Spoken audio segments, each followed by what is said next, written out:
Hello, everybody. It's Paul Whitehead, and Abel Telamentis is with me. You'll be able to see us in a moment. It's the you can see us now.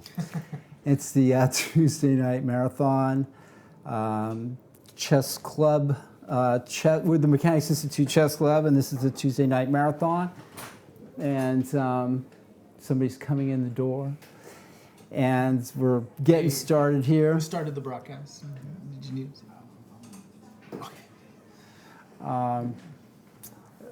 We're the oldest chess club in the United States, and this is round 4 of the Tuesday night marathon. Round 4. Round 4, and we've got 100 players plus participating in the room that you can't see yet, but you will. We'll put a camera through in there, and we're. Are we seeing right now? We're seeing the slideshow. I'm gonna get us out of the slideshow here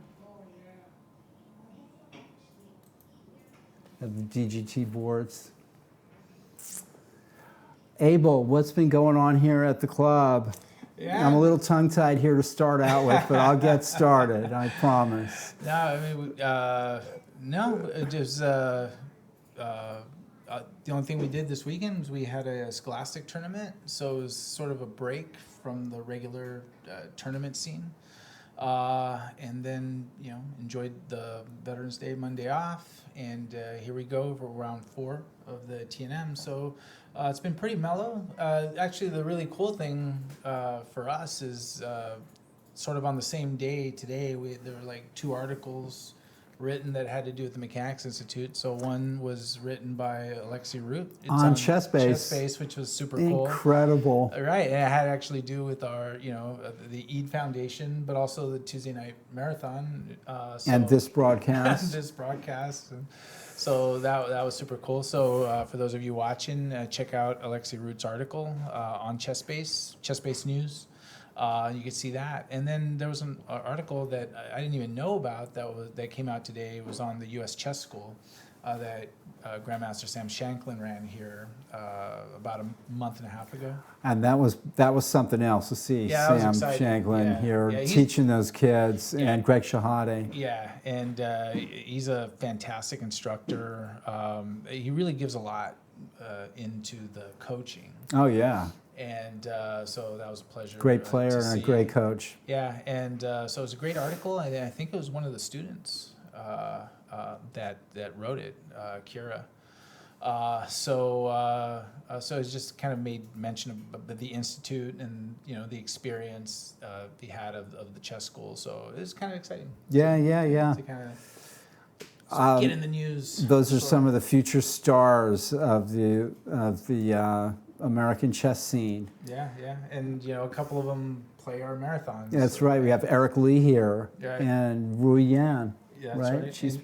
Is she playing tonight? No, she's not playing this marathon. She played the last 2, I think. Okay. And Josiah Stearman. That's right, and Josiah Stearman also. Yeah, and he not here. Yeah, he's not here because he's playing the World Youth Team Championship. Right. I think. But yeah, so that was kind of exciting. Yeah, he was board 1 for the United States. Yeah. There, that was a actually 3 tough of the little 4 tournament. they're Bay Area kids. So Balaji Dagopati was on there. Okay, yeah, on that team. And Ivan Key. Yeah, he was there, and I think the other player was from New York. But yeah, we had 3 Bay Area reps. Fantastic. We've seen sort of kind of rise up, through the ranks. So yeah, that was exciting. So, what else did Alexi talk about in her article, in her ChessBase article? One of the things that was kind of exciting to see was, because she had emailed me and kind of asking, about the Tuesday night marathon. One of the things she mentioned was that, the change of the structure, but. Like we always say, one of the things that we love to kind of highlight and showcase here is, the players and the chess culture of San Francisco and So it's never just about the games, because of course it's fun to talk about the games, but And we'll be talking about those and games. you've been doing it for the next 4 hours, three and a half hours. Yeah. But we love to talk about the people and the community and things we're doing to kind of do outreach into the community, bring more people in. We're getting a lot of interest. People are calling, asking about the club, and coming down and signing up, and asking about the classes, like the ones you do Thursday, free class, or the And what Nick does on Wednesday. Nick DeFermian Yeah, teaches a free class on our Wednesday. kids class, the free class on Saturday, and our free class, the women's class on Sunday. So we're getting a lot of inquiries and interest, so that's kind of fun to see. This is the world of chess in a nutshell down here at the Mechanics Institute Chess Club. It's amazing. Yeah. Amazing things are going on here. Yeah, so so it's nice. I thought she really captured it pretty well. I love she put some kind of screenshots and links to the broadcast videos. And then she was talking about Jimmy in his foundation. Jimmy is, a lot of people know he used to be the director of the Mechanics Institute Chess Club before John Donaldson. And did he write the Dummies Guide or the Idiots Guide? No, he wrote the Chess for Dummies. Chess for Dummies. And interestingly, so that was from a former Mechanics Institute director, and a current Mechanics Institute trustee, Patrick Wolf, wrote the Idiots Guide into Chess. Dummies and Idiots, we have it all covered here. But written by really good players. Right. So so cool. So the Dummies and Idiots. The Guides, the famous chess guides. So yeah. And this Saturday, there's a tournament coming up. Yeah, so we have so one of the things that we've been doing is we've been having several events but different formats and time control structures. So this Saturday, we're going a little bit old school, having the Game in 40 D5 5-round tournament, the Pierre Saint-Amant Memorial. So 5 rounds, 5 rated rounds, Game in 40, it's standard rated, so one day. So Saturday's a good option if you want to get the games in, get your reps. Now, what Pierre Saint-Amant had to do with the chess club, I'm not sure. I'll have to research that. I think he showed up. He showed up here. He was he kind of lost one of a the match first. for the world championship. Okay, so tell me. Yeah, you know. No. I mean, just from what I've read, he came to the club. Like he's, actually close to like when it was like beginning. In the beginning, like founded. Wow. So, 1850s. Yeah. So Incredible. I had read that. So, but you said he challenged. I think he lost a match to the world championship. Huh. Yeah, Saint-Amant. Oh, I'm gonna have to do a little bit more research. Yeah, I need to too, because I'm not sure. Was it to Le Bourdonnais? No, that was, I think, to Staunton. Yeah, or maybe it was an unofficial match, or and hopefully somebody will come in. And, let's see if anybody can comment on that. Me here. So if you're on the chat listening and you know your chess history, or you know how to use Google, let us know. So yeah. So that's it. And we have some good matches that are gonna... Yeah, I'll swing into the chess thing of the actual... We're showing the top 8 boards of the open section of the Tuesday night marathon, and the top board of the AB section, and the top board of the under 1600 section. That one, and so we have a cross section of players. With a little more concentrated on the top boards, but it's really exciting for the bottom section players to kind of have their opportunity. Almost everyone that's played on board 9 or board 10 in like the lower section, they really gear up for that game because they know it's also people are going to be watching it. Yeah. So people seem to be excited about it rather than more nervous about it. So it's exciting to see that people get really excited to kind of play on a board where they're going to get some commentary from the great Paul Whitehead. The great Paul Whitehead. The infamous Paul Whitehead. What I've noticed about chess is it cuts across, and here at the club you can really see it. We had Joyce Carol Oates come into the club here, and she doesn't play chess at all. And she sat down in the chess room and said, this is a place where, the only place she could think of where people of all ages and economic strata could mix, would be mixed together. And I thought that was a very interesting observation. It's true even in San Francisco of the year 2019, late in the year 2019. A pretty amazing place, the club, for that, just for that fact itself. And I just think that, I mean, there's a perception by some that, when you talk about chess and what kind of success in chess, you're talking about, big number of people, you're talking about, big trophies and big, and I just really think that misses what people value in the chess club, because I think people are really driven and kind of motivated and see a lot of passion in the that the fact that it's sort of like its own language, right? Because you and go, they also want to beat up on their best friend. yeah, I've noticed that there's always too, that. There's always that. Like with anything, right? But it's. I mean, you can go anywhere in the world and play a game of chess, and you don't have to speak their the language.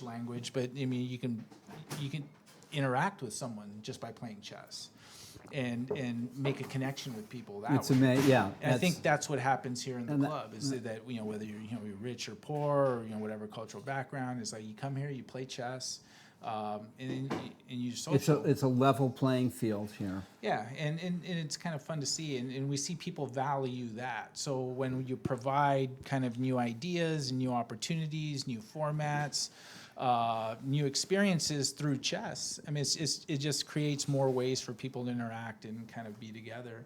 And I think that's ultimately what people value. So yeah, I mean, we do the FIDE rated tournaments. We have the Blitz and Rapid championships. You have Tuesday Night Marathon.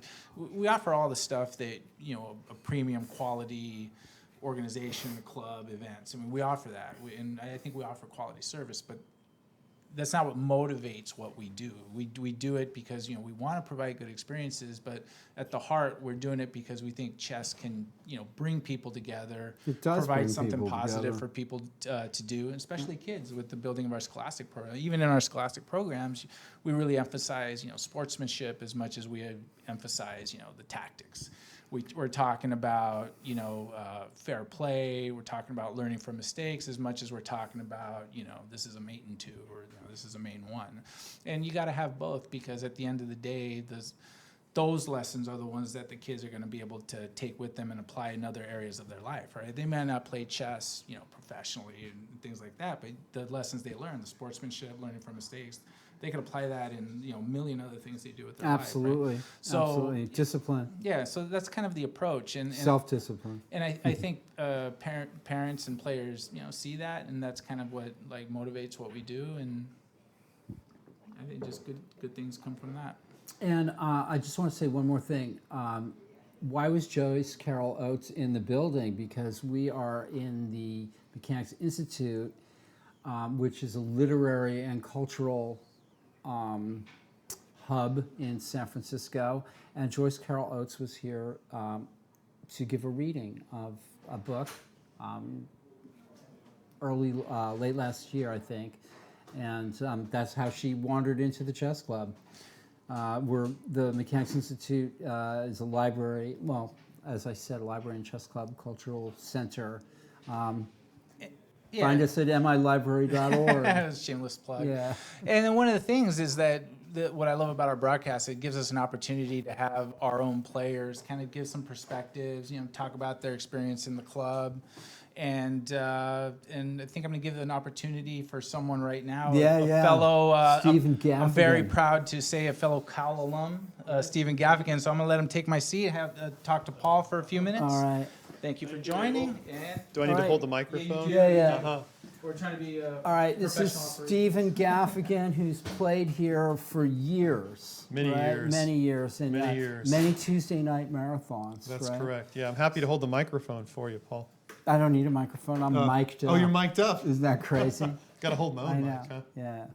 Yeah. So you've been here, you've played, and tonight you have a bye because your opponent didn't show up. You were playing on board, whatever. I was And down there. Actually, you're a chess person that I haven't talked to a lot. We're going over the games, and after we talk for a minute or two, let's take a look at some chess games. Sure, I'd be happy to. Yeah.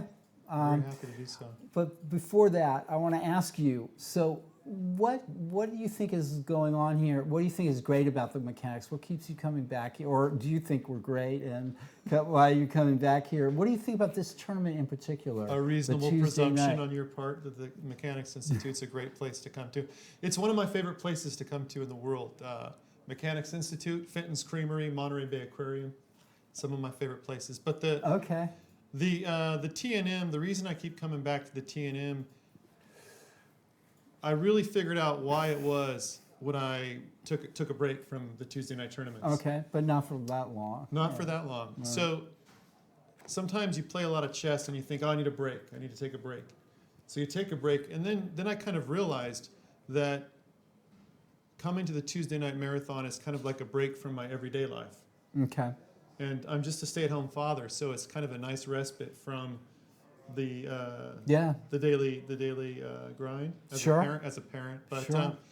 in terms of chess, I mean, there's so much history. You just walk the halls here and look at the photographs, the chess library. The section within the library is wonderful if you want to check out books. It's a nice place. we have the largest chess library west of the Mississippi. That's what somebody said. So the big one's probably in Cleveland. Yeah, well, the big one Cleveland, is in Ohio. Cleveland. Yeah. Yeah. Yeah, but no, I love coming here. It's just a stone's throw from the BART station. Great coffee nearby. Right. So, and what do you think of the new format where there's an open or over, I guess, open section, and then an AB section and the under 1600? So what do you think of that? Like, just how does that feel as a player? As a player, it's good to be kind of concentrated in this amongst all strong players.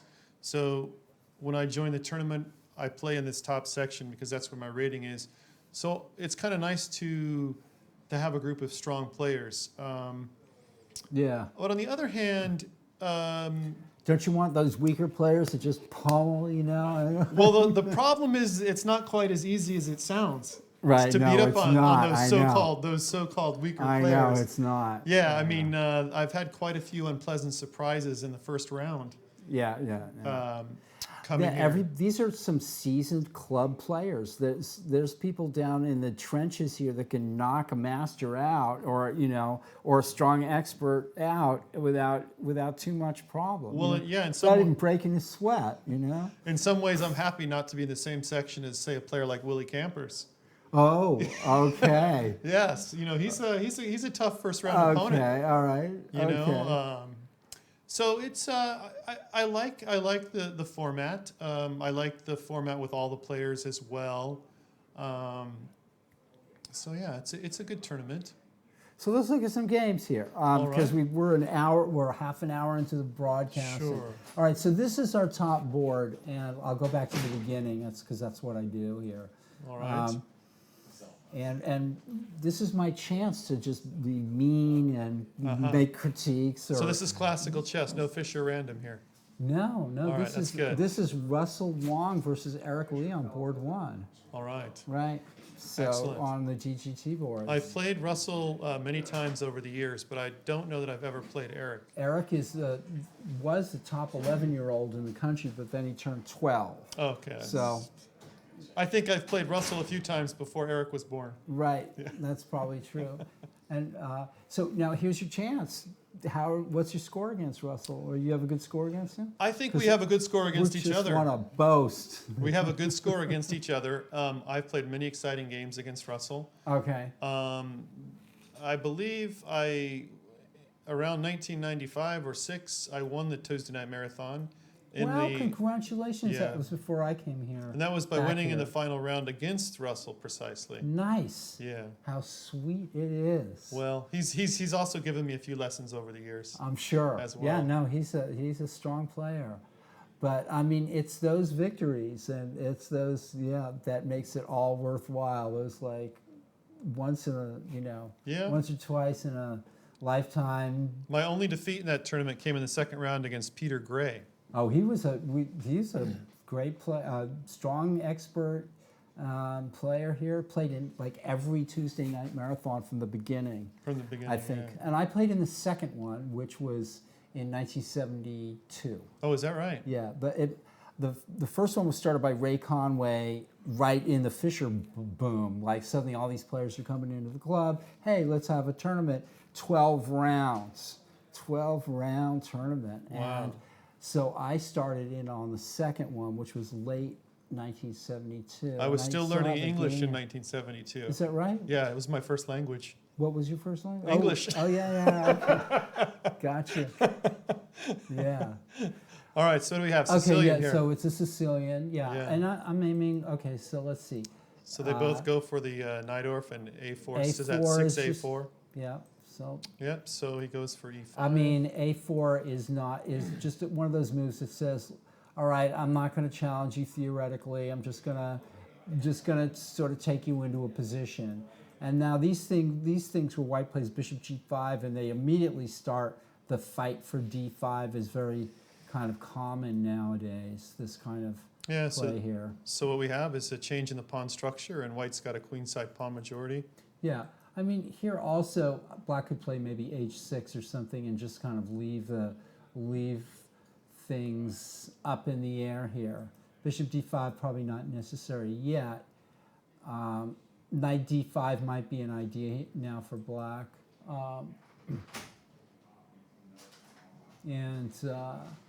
Okay, so white puts the bishop back on this deck, not doing much on G5 anymore. I feel like black has maybe done okay here. Although,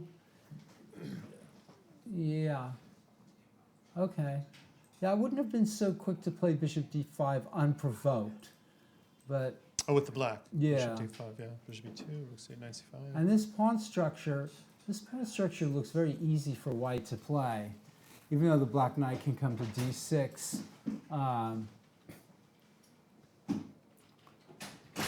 White's microscopically better here, I suppose. Oh, so he puts the bishop on D6. Okay. And puts the bishop on D6, yeah. White's playing a nice aggressive game here. Well, I'm not sure how much I like this move because I'm concerned if I'm black that... Actually, I'm concerned... Well, white wants to play something like dominate the light squares. Right, right. But white king is at E1, and black might be able to play knight D7 and then E5, E4 with the idea of knight E5. Or maybe just start in with E4 right away. Have G5, knight back somewhere. Yeah, it's a sharp position. It's too early to call. Is that where they are now? Yeah. And here is Larry Snyder versus Michael Walter. And these are two, I think, well, Michael Walter is a national master, and Larry Snyder is a returning player after many years. He's also been a national master for his rating. Both these players, their ratings have dipped into the expert territory, but they have been quite strong in the past, and they know how to play chess. In fact, Michael Walter in the last round just crushed the tournament's highest-ranked player, Aaron Griffith, pretty convincingly. A good bit of preparation in the Najdorf. Yeah. A very fine finale. Oh yeah, that one here. We'll take a look at this game, and then let's see.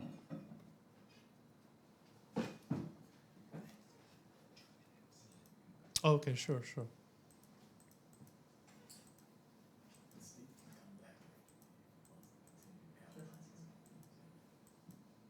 And we've got So this C3 Sicilian is one of Alpin. Do you the play Alpin this? Sicilian. Oh no, I don't play this at all. I'm not a big fan of this for white, but this is one of Snyder's pet. This is his pet line Okay. against the Sicilian, and here he's How trying well to. do you know him? Snyder, we played mini games back in the '90s at the Berkeley Chess How Club. about that? How about that? Okay. Yeah.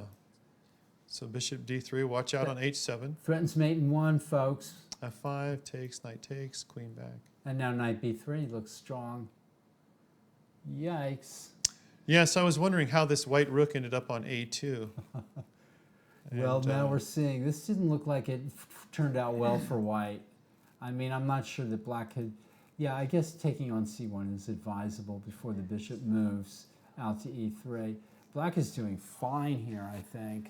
Yeah, I really liked black's game here, and I think white played queen e4, g6, knight c3. And then I was wondering why. I was looking at the demo board, and I thought, well, maybe black could play rook f4 here.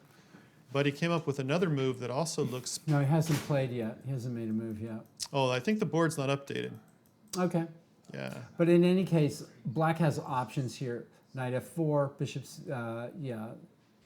Black is doing fine here with the 2 bishops. It's unbalanced, but you know, nothing too what's going here on? Okay, finally we have this game started. This is the highest ranked player in the tournament, Karen Griffith, playing black against expert Stephen Thiem.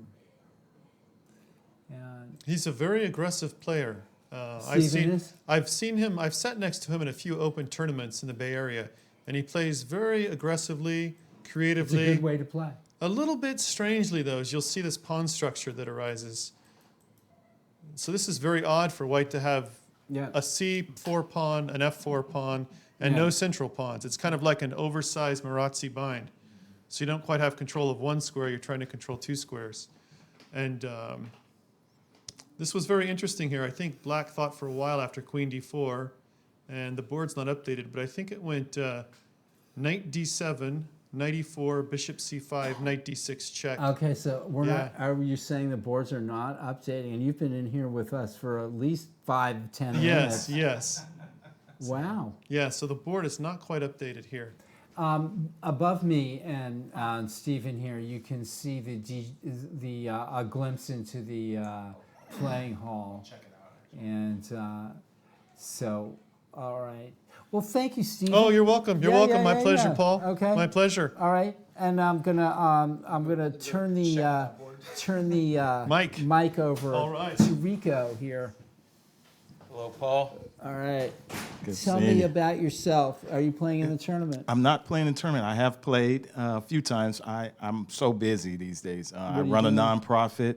I coach football. I've Okay. coached college level and high school level. Holy And believe it or not, moly. my experiment is really to prove that chess players will actually make good offensive coordinators or defensive coordinators, play callers, because they're thinking ahead naturally. Chess is like doing brain They're muscles. not all thinking ahead naturally. Believe me.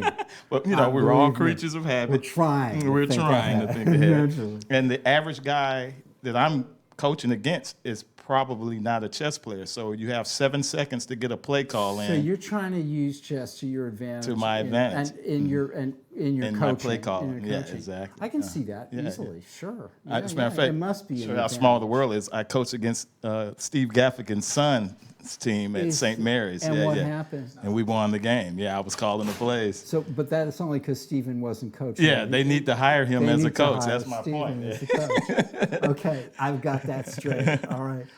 Well, I can tell you a little bit about the nonprofit, Chess Okay, yeah, Yoga. yeah. What's it called? Chess Yoga, which Chess are my yoga. 2 passions, chess Okay. and yoga. I'm going to straighten up. I'm straightening up right now. I need to anyway. And the purpose of it is, just like a lot of chess in the school programs, is to really help, kids who are less affluent gain access to chess. Chess is in some ways considered, a rich man's game. Is You it look at really? the price of chess clogs and That equipment just- and oh, I chess see. lessons and things of this nature. Most Right. people, are priced out of that market, whereas Huh. I'm trying to make it a little more equitable by using the nonprofit, approach to try to bring more kids kind of in the chess loop, Caesar, both Caesar, domestically Caesar and. Tamendong is giving you a shout out. Oh, hello, Caesar. Okay. Good seeing you, brother. Go ahead, Rico. And what we're trying to do is not only develop chess programs here in California domestically, but also abroad. So I'm also working with the Gary Kasparov Foundation in Africa. We're trying to expand a chess presence on the continent. They're focusing more on South Africa right now. They have an international office based in South Africa. And Gary Kasparov Foundation, does, yes. yeah. And what I'm trying to do is expand chess in Ethiopia, working directly with the Ethiopian government in partnership to develop chess centers. Have you been there? Oh yeah, every year. I go every year to try to develop this program. So I've actually taught students that are about elementary to middle school age that have already won medals in the government's Romeo region tournaments. You know Jim Eade? Yes. As a matter of fact, we spoke today on you Facebook. should Yeah, be. You yeah, should we're be. trying to work together to do some things. Absolutely. Yeah. As a matter of fact, I thought Jim said he was coming here tonight. I know he posted something saying that he was going to come to Mechanics on Facebook. So I was expecting actually to see Jim tonight as well. Yeah, I guess so. Because right now there's a big explosion with chess support organizations, nonprofits, et cetera, trying to, introduce chess and make chess more equitable for so That's many people, fantastic. around the world. And That's fantastic. I even use chess to try to bring people together. I partnered with an organization in Israel called Juru Chess, based out of Jerusalem. And we were actually trying to bring Palestinian youth and Israeli youth together using chess as kind of the magnet to have them interact more often. And has that been successful? There are some successful stories that came out of it, but initially when we set up a match, it was to be a 5-on-5 team match held at the Jerusalem YMCA in Jerusalem. The tournament ended up being kind of postponed almost indefinitely because Hamas, who most people in the West regard as a terrorist organization, but in Palestine, they're literally the de facto government for Palestinians, and so most Palestinians are dependent on them for education, healthcare, food, et cetera, resources that aren't being provided by the Israeli government. And so I was given the task of coaching the Palestinian youth team. Drew Chess, of course, coached the Israeli team. And unfortunately, we got word from parents saying, well, the kids' pictures be taken in the event. And so I just, I didn't think anything of it. I go, well, what's the big deal if there's some press? It's and chess, it's fellowship. It's exactly. But what they said was that Hamas stated that they did not want the students to participate in what they deemed to be an Israeli event. Or there may be repercussions. And unfortunately, under the political pressure, we had to postpone the event. But there is a chess club that did open up a couple of years back that introduced a lot of Palestinian Israeli youth to coexist in that one space. And so they have in Jerusalem? In Jerusalem. So they have made some gains in that area. I mean, chess is a natural thing to bring children together and in a non-hateful way. Let's just play chess. Definitely. We don't have to fight. So, and we've often heard that, if only the world's leaders could play chess to settle their differences. Exactly. Instead of, it's a metaphor. Chess is a metaphor. It's a metaphor for life. For life and for solving problems like that. Yes. Wow, I really wish you more and more of the best. And for anyone out there that would like to support Chess Yoga, our organization, the website is www.chessyoga.org, and you can click the donate button right on the front page and make a tax-deductible donation. And don't just do that for Chess Yoga. Do that for all the chess organizations that are working around the clock to make chess more equitable for kids around the world. Wow, so tell me about the yoga part of it. Tell me about the yoga part of it. The yoga part is interesting because I was actually earning my master's degree at St. Mary's, and one of the things I wanted to go deeper into was yogic philosophy. And I had this premonition that yogic philosophy was actually universal, and that every culture had some system of yoga associated with its culture.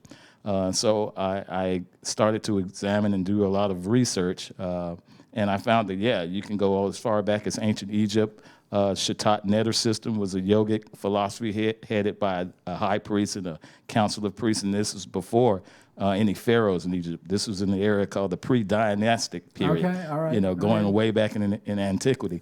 And then there's also Gnostic Christianity, which is mystical Christianity. It's not the Christianity that Right, we might right. consider to be Gnostics. mainstream. Yeah, These are okay. Gnostics. Gnostics from the term gnosis, knowledge. There's also Sufis. Sufis are really of Arabic culture, but they meditate and practice mystical practice as well. We know about Rastafarians doing the same thing. There's also Kabbalic tradition out of Judaism. Right. Kabbalah or Kabbalic. And so you're making the connections and with all of this. Yes, and because with the chess. and with yoga, I think get- they bring people together. You know, Right, and also they're kind of a meditative practice in each in its own way. definitely, Right. one will help you in the other. Chess will help you gain deeper meditation. Deeper meditations will help you concentrate and deal with your losses in chess from an Yeah. emotional standpoint. Right. Yeah, yeah. And it's all about winning, but it's also about losing. It is, definitely. And how to give it up when you have to. And I mean, I just quote Capablanca, who said, "I learned more from a loss than I ever learned from any Sure, win." You know, sure. and I think that That's is wisdom. the wisdom. beauty in chess that's there if we are seeking it. you Yeah, know? that's wisdom. Yeah, so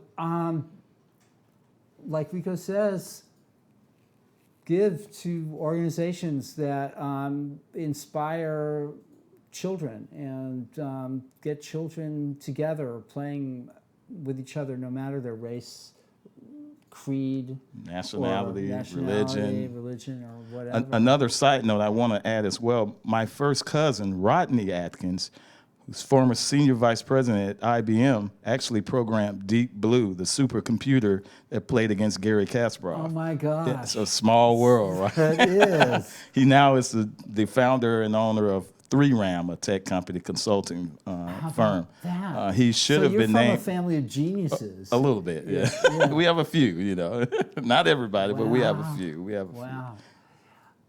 So, do you have kids of your own?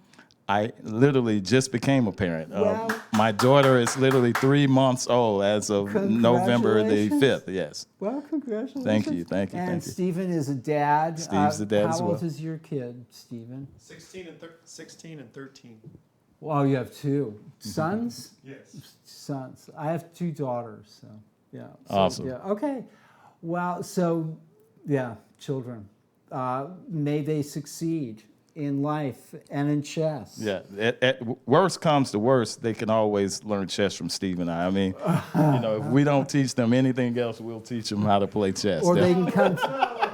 Or they can come down to the Mechanics Institute and play some chess. Exactly. And come to our Saturday kids class.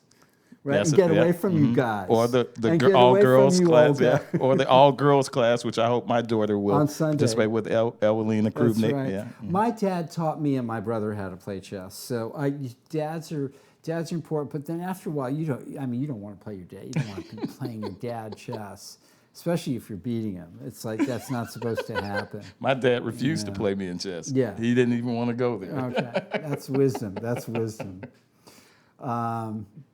Anything else you want to add? Because I'm probably there are people out here that are probably like, what about the chess? Let's Yeah, look at exactly. some chess. Or you Well, know, what I will say is I'll give at least a little bit about my chess background so that Okay. people understand. I started in Atlanta, Georgia, where I was born and raised. I helped our high school finish second in the gotta state of get Georgia that my senior year, stuff third in the state my junior year, 5-man team. It was all African Americans. Hadn't happened before that, hadn't happened since. As a matter of fact, your chess team. African Americans finishing in the top 5 in the Okay. state of Georgia. It has not happened since. And even the person who was our kind of chess club director, when he retired, he took all the chess trophies out of the school's trophy case and literally took it with him. We're still trying to recover those trophies, those state That championship sounds a little trophies. He felt like, petty. he felt like he was the real kind of, source Right. behind the chess, and the school at large didn't have anything to do with it. So he felt Right. like it was rightfully his, but that's really selfish. I mean, he should Yeah, have it take there away for from all the- of us to be able to, Yeah. take our kids to see and that sort of thing, That- You can make some new trophies or whatever, Exactly. or just history is It's kind of it's there It's anyway. there, yeah, you exactly. know. And I took lessons initially from Edouard Gufel once I moved to California that's a out of his legendary chess. studio. Yeah, Where, in Southern in Southern California on La I Brea, heard he he had was a a chess real studio. character. Oh yeah, he was very Russian. interesting. Yeah, Yeah, very yeah. interesting. But he taught me the Russian system. He taught me how to think teach like it a to Russian. me, yeah. I don't use the technique as much as I should, but he would The literally Russian make me think system. aloud. And if he caught me not following the Russian system, he would stop me in my tracks. No, captured checks, threatened pieces. Right. That's the order that he wanted me to consider for both sides at every move. So I will give that advice to you guys. I think the Russians are incredible chess players, and I've met some real interesting characters Exactly. that were Russian chess players. I also took lessons from Alex Yermolinsky right here at Mechanics for about a year and a half before he left and moved to, I think, I never met Alex. South Dakota. Yeah, I know think he that's where worked here. He was ended up. Grandmaster in Residence. Yes, here. yes, he Yeah. was. He would clown myself and Brendan for playing the dragon. Brendan who? Yeah, Brendan Purcell, who no longer lives here, but we both were taking lessons at the same time. Rico, what's your rating? I gravitate between 1850-ish and, right now I'm probably at my all-time low in recent years, like 1680. Still, yeah. Well, as we get older, if we don't keep it going, Yeah, exactly. it's going to be gone. It is. Gone. But I've had some real highlights. I finished first in the Western States Open in the under 1800 section back in 2006. I think Nakamura won the open section, and the guest was Spassky. And I told Boris Spassky after I finished first, I said, Boris, you inspired me. If it wasn't for your presence, an actual world chess champion, Right. Walking amongst us, I may not have won this tournament. Right. I was inspired by your presence. Speaking of Russians, speaking of strong One of the top Russians. Russians. And this is what he said. I still remember his speech. He said, isn't it ironic that I lose my country and I have to move to France after losing to Bobby Fischer for the world title, and then later Bobby Fischer plays me in a rematch in Yugoslavia against U.S. international law, and he loses his country. Right. We were basically used as He pawns. has a sense of history. He was an intelligent guy. Very intelligent. Yes, Right, yes, right. yes, yes. Mhm. Wow. Fantastic. Thank you, Talking Paul. to you has just been a revelation. I'm serious. Thank you, Like, thank I you. mean, we've seen each other around, but like, I don't know anything about you. Yeah, I'm And you kinda don't under know the anything radar. about me. Except for I've got a big mouth and I keep talking. But hey, I mean, the world needs to hear us talk and talk and talk. I mean, this is And you know what? very, I tell very you, awesome. chess is interesting, and there's what goes on the board is interesting, but it's the stories that Behind make it. I've been involved with chess my whole life, and I've realized that it's the stories that come back and Yeah, they're we priceless. remember. Yeah, they're priceless. And of course the games that we win and crush our opponents. But, Of course. Yeah. That's the We'll gravy talk on about top. that, too. That's a good. All right, thank you, Rico. Thank you, Paul. Thank you, man. All right. All right, we're taking a quick break, and we'll be back in 5 minutes. Thanks, everybody.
Okay, we're back, and we're going to go jump. We've had some interesting guests, but we're going to get back to the chess, and we're going to jump straight in with Russell Wong's game versus Eric Lee, Masters both. Let's see, Eric Lee, 12 years old. Russell Wong, I'm not going to say how old he is because I don't really know, but he's playing a good game here. And White's expanding all over the board, but it's a fairly typical position. Now that's an interesting decision after Queen D8 to take on D7. I guess the knight coming into E5 is something which will force the bishop back to E2, I suppose. So White just gets rid of that possibility. And now this is interesting.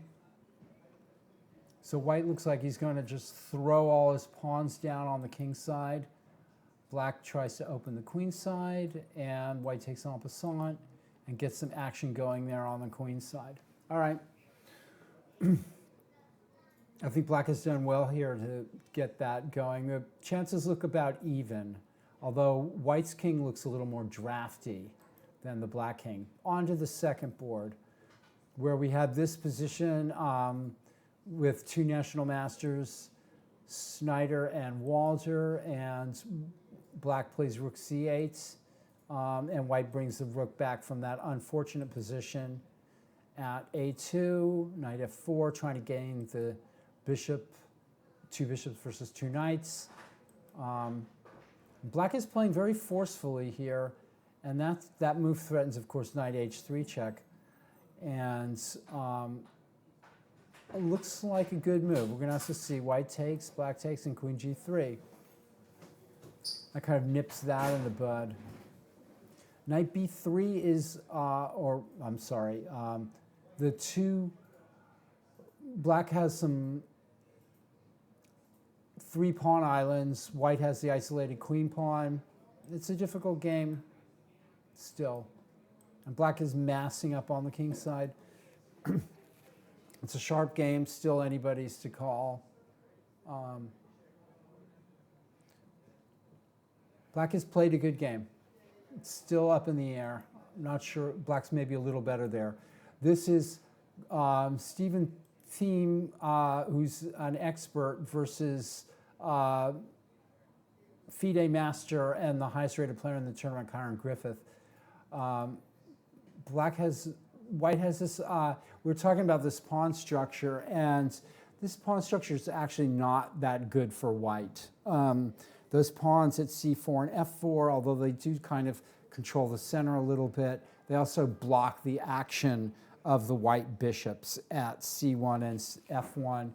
And Black is soon going to move ahead in development, and this move, White wants to play knight d6, and Black lets this happen.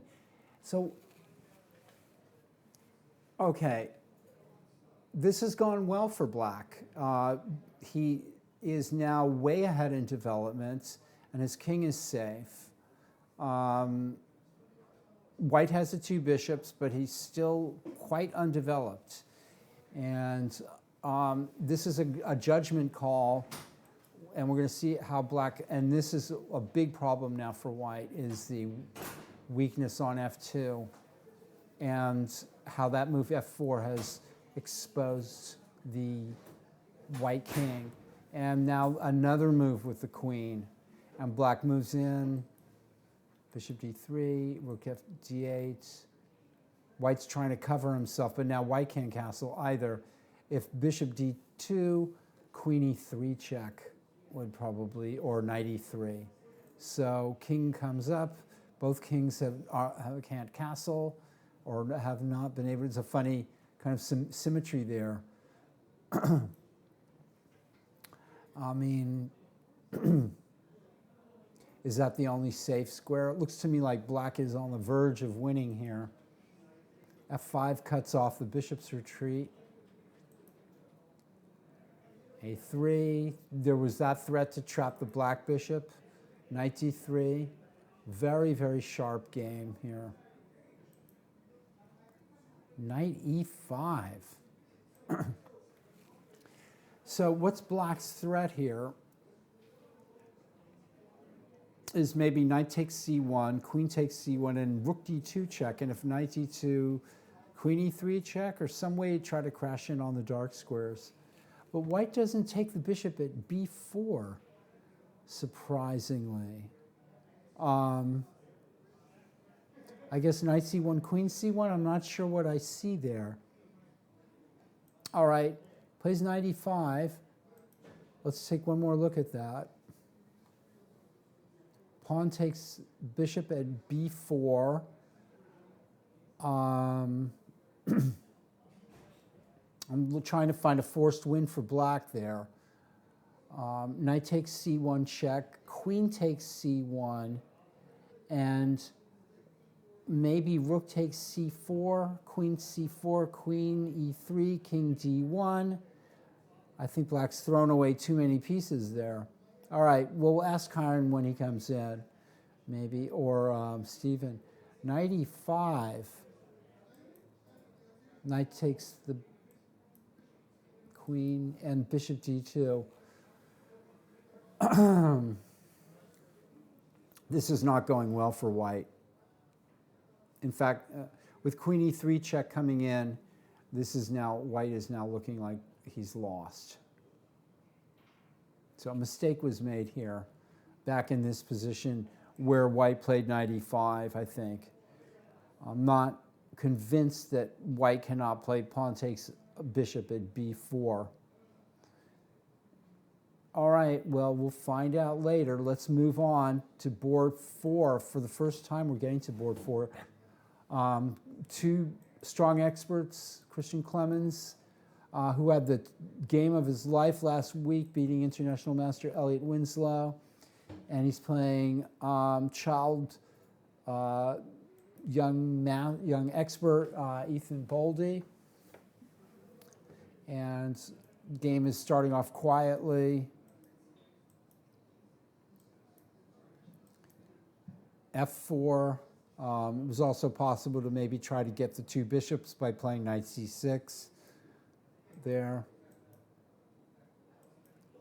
And we're getting a funny looking kind of position. It can often depend on, who gets the c file first, or is f6 going to work for black? And white's playing very determinedly. He has to worry about the weakness on e3, but it seems that black has more to worry about here than white. White is moving fast on the b file, on the c file. But it's still up in the air. Bishop d5, king h1, was that necessary? I'm not sure. Maybe white wants to play bishop a5 without worrying about bishop takes e3. Bishop returns. Looks to me like bishop b4 is a good move there. That would be a favorable exchange, I think, for white to play bishop b4 in that position. But queen c3 is played, and that's the idea of maybe playing queen c7. So white has a slight advantage here, a little more space. All right, let's move on to Joel Marcus versus women's FIDE master Natalia Sotokova. And these two have played a bunch of times, I know, in the past, with I think Natalia having a big plus score. We're getting a London system, and black is playing sort of the currently approved setup, or I think a very good setup, sort of not giving an inch. Hey, Karen. Come and join me. How's it going? How'd you do? I won that Yeah, one. you were winning. There was just one point in the game I wanted to ask you, but would you mind just going through a couple? Are you in a rush out of here? Not at all. All right. Karen Griffith, the highest ranked player in the tournament, trying to bounce back. Trying. So this is Marcus's game versus Sotokova, and Yeah. I rely on strong players like you to. Black's playing I like this kind of setup, or something. This G6 C5 B6, back here. Yeah, So that's very solid. yeah, this is a good setup against the London system. I guess this is so. There's not a lot doing, and okay, D5. All right, D5. Who's this? Hi, Stefan. All right, hi, Stefan. Wanted to help you pronounce my last name. Oh, okay. First of all, ta-da. Oh, wow. Yeah, you guys are going to need that to be heard. Gotcha. Let's go to you guys' game. I'm going to go straight to the game, and let's see. Okay, so this is. I have here with me Karen Griffith and Stephen Thiem. Stefan Thieme. Stefan Thieme. Thieme. No TH Thank in you. German. Okay, Thank you, Paul. thank you, Stefan. Thank you for And having me. maybe hold that up a Yeah, little bit. okay. I don't know. Okay, so tell me, Stefan. Tell me about first. Okay, first of all, I didn't want to. I was too fast. I wanted to play D3 actually instead of F4. D3. These are completely different kinds. of Close games. Sicilians. Yeah, stuff, basically, yeah. Like Yeah, I think D5 is the move against F4. Yeah. It seems like Right. White often plays knight pawn is- C3 and then F4 to. the pawn is usually misplaced there. Right. And So okay, so for you club players and amateurs out there, this structure that Black gets here is pretty good. Can White try to play C4 and hold on to the pawn? C4, Black C- plays E6. Oh, and E6, it's a that's very, right. It's a very It's strong like- pawn Yeah, sacrifice. yes. like a better version of the Scandinavian, right? Yeah, yeah. It's. I think it's computers will even give Black an advantage in that position. Right. It's because The the pawn- D4 is. The pawn at Forward is F4 such- is not great here. Yeah. Okay. F3, knight C5. Yeah, I mean, you could try inserting like a bishop b5 check somewhere, but I don't know if it really promises White that much ever. Yeah. This structure, these Yeah, D4 is structure, interesting. yeah. White sort of is going for broke here, but this structure that results is I think good for Black. Yeah, I agree. I think with the because pawns White spent some time with these pawn moves, and they're and they're actually blocking the bishops Yeah. exactly. So this So is I think just bishop d2 here. we don't like this pawn formation. Yeah, with I the understand. pawns It's a lot of moves. And C4 and F4. Yeah. I think Oh, Black actually. is a little better here, maybe. I think Black is a lot better actually. White I needs to try to put the bishops on the it's very hard for it's going White to be to hard to get develop now. to castle. Yeah, Because bishop So- c5, knight g4 comes really fast. Yeah. For example, so bishop E3. bishop e3, just bishop c5, and queen b6 even is possible. Yeah, queen D2. White's fighting for equality. Bishop E3, bishop Okay. C5, queen D2. Me too. Yeah, maybe it's a better try. I think it is a better try, but Isn't that okay? I mean, you're Black like can so. then just castle, for example, with the Yeah, I'm good trying to queen. figure out Probably. the best way of doing this. takes castle, or takes. Yeah, I mean, Thank you my for bishop that. on F1 is crap. Thank you It's, so much. it's not good. Yeah. I mean, your dark squares are perpetually weak. Like maybe just bishop e3, bishop c5, queen d2, queen b6 takes. Knight takes C5. Knight takes or queen takes. And then, like, already it's knight, still difficult for White to castle. knight g4 is an idea. Yeah. Well, I mean, yeah, White's gonna castle Oh, queen side. you always. can't. Yeah. So if White could play G3, Bishop G2, and B3 and Bishop B2, it'd probably be okay if you could Yeah. find a side to castle on. The fact is the structure is not good, I think and you're this is- wasting time here with Knight B5. Yeah, well, I was mesmerized by his king on E7, Right. Yeah. not being able to castle, but I didn't even. I I played so think it- fast, I didn't even see that. I think you're almost lost after Yeah. king e7. I didn't even here. see that Black my knight is is going hanging. way ahead in development here. Way ahead in development. I think this And is probably- development is the important thing in the opening. This is probably lost. Yeah. But wasn't knight G4 also a slight mistake? Wasn't rook H8 I could better? have. I could also play knight d5, But I don't think, I felt like knight g4 was the move. It's almost an embarrassment of riches here. I do have one If it- question though, Karen. Yeah. And coming up here. I felt like I was losing the thread here somewhere. Yeah, well, here we go. This is I don't think you should do this. You should play like A3 right away. H3, I thought. I think the knight is a scarier piece than the bishop. So H3, take the bishop. You take the knight, and then I think black loses a lot of threats. Black's probably still winning, but H3 was annoying. So my Again, question is, okay, so we're looking, folks, at white playing H3 here. I mean, could you play rook takes D3, HG4, and then Like a double. double rooks? Of course, then he has A3, right? Trying to trap the Yeah. bishop. I mean, so this as is I said, tactics here.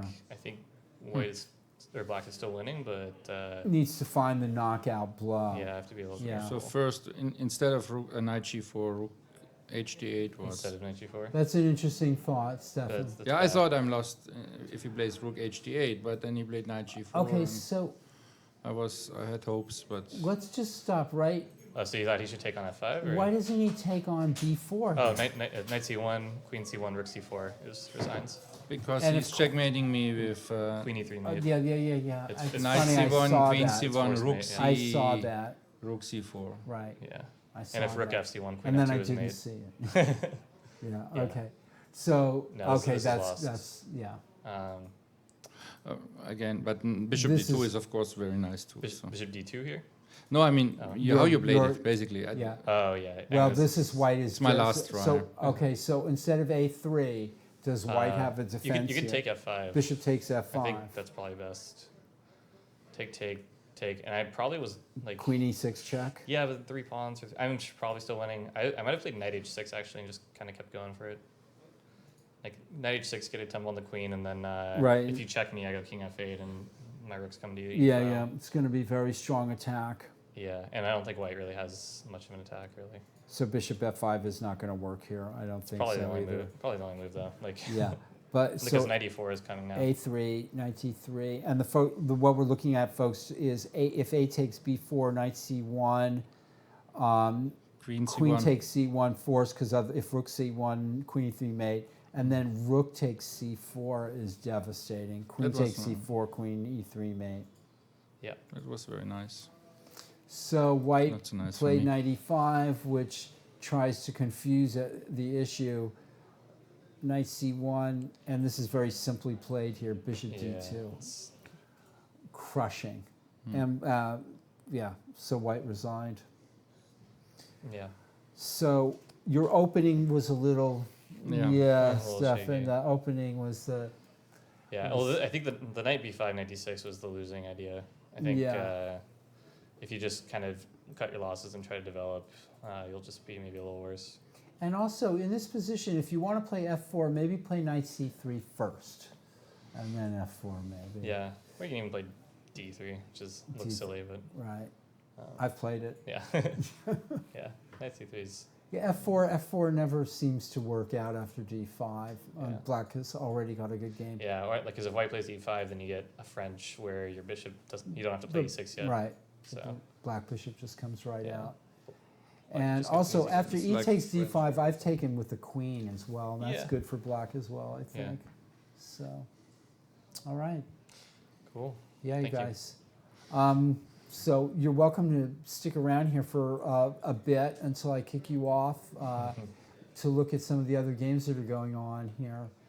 This is the top board here, which is, it looked to me like white got slowed down a little, or is trying two different things here. I think white's fine. White's probably fine. a little. Oh, okay. Queen f4 is annoying. I was almost gonna say white was a little better, but Yeah. maybe queen g3 in the final position, and you're okay. This is an interesting, the Oh, this is opening, an int- yeah, yeah, it's- the opening was just Wow. white, Queen g4. yeah. That's annoying. Did you see this? No, not at all. No. Yeah, sort of that Not really sure that this is white either play. Maybe black is going to infiltrate Maybe over there. maybe queen g3 and equal. Queen g3. Yep. That's a sober move. Yeah. I like it. Yeah, I mean, you don't want queen f4 to happen. Yeah. Then queen g3, then white might still have an edge there, just With because the passed d pawn passer and the e pawn's weak. and the a pawn's The weak. a pawn's weak. Yeah, I mean, Yeah. I'd definitely take white. Black needs to keep the queens on the board.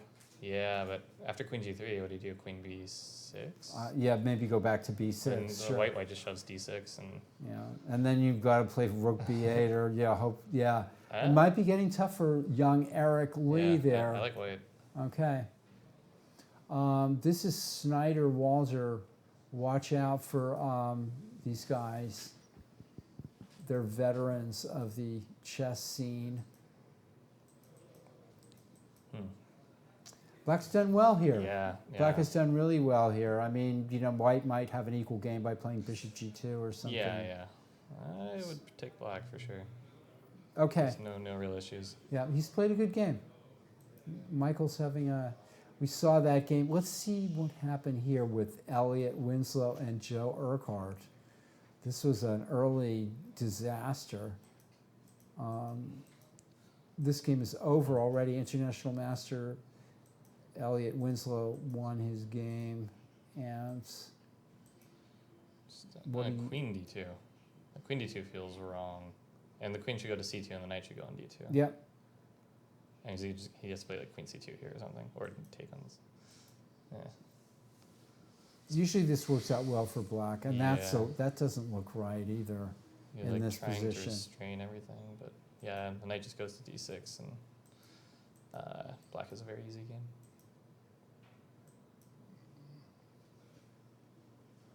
Yeah, white doesn't want to White- play white- f4. white has no active White has plan. no active plan here. No decent moves.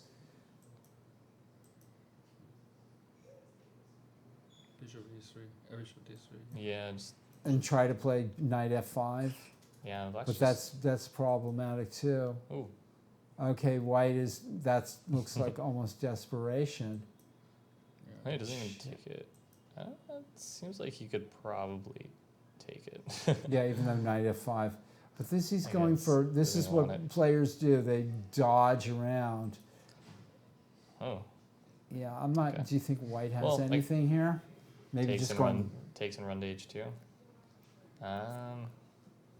play take. Yeah, c takes b5. Yeah. This is a weird position. It is. I think black should be okay. It Yeah, looks black should be fine. Yeah. And he has the option of taking the bishop or just And that's what- letting it sit. Right, that's what he did. He took there, and black played queen d4. Endgames do look rather attractive for black here. I think if he can. So,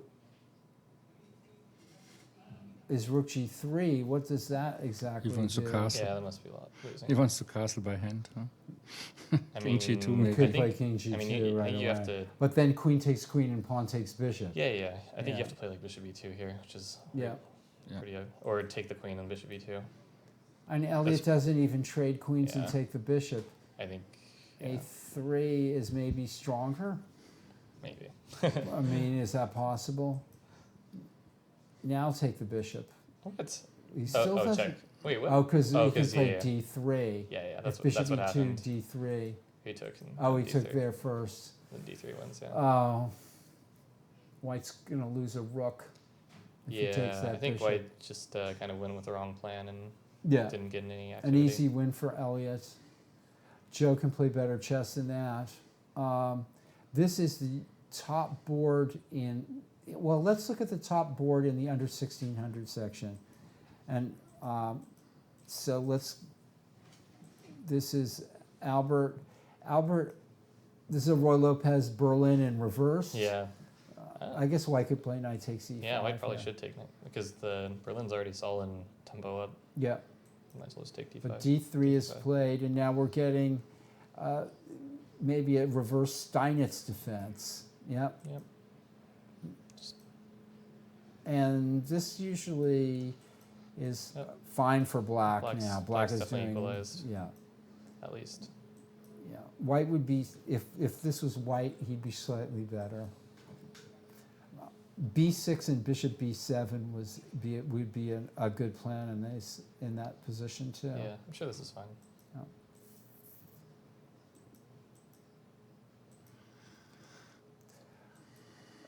Black I is, think maybe black shouldn't have played yeah, F5. you probably should throw a knight d4 here. Why Knight not? D4 To first. prevent knight f3 from coming back. Makes perfect sense. Although this is pretty nice too for black. Yeah, and C4 is that questionable because it weakens the D4 square. Via E3. Yeah.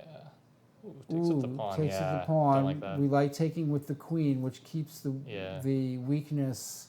White might be better after pawn takes, because you just double the rooks and you're very happy. Yeah, queen takes, black is definitely still in control. So black should have taken on D4 with the queen. We're seeing kind of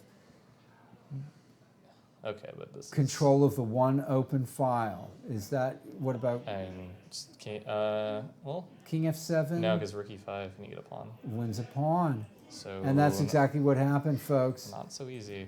Not so easy for black to equalize here.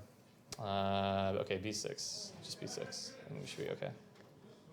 And then challenge the rook on the B6 on the idea third is rank. Can you Yeah. hold it if you play rook F6? Oh, Ooh, I don't know if see I'd any want to do reason that. to do that. Yeah. 'Cause the king- B6 is Well, the white king gets to f4. maybe B4 then. after Probably losing, B6. actually. Yeah, If so then B6, B4.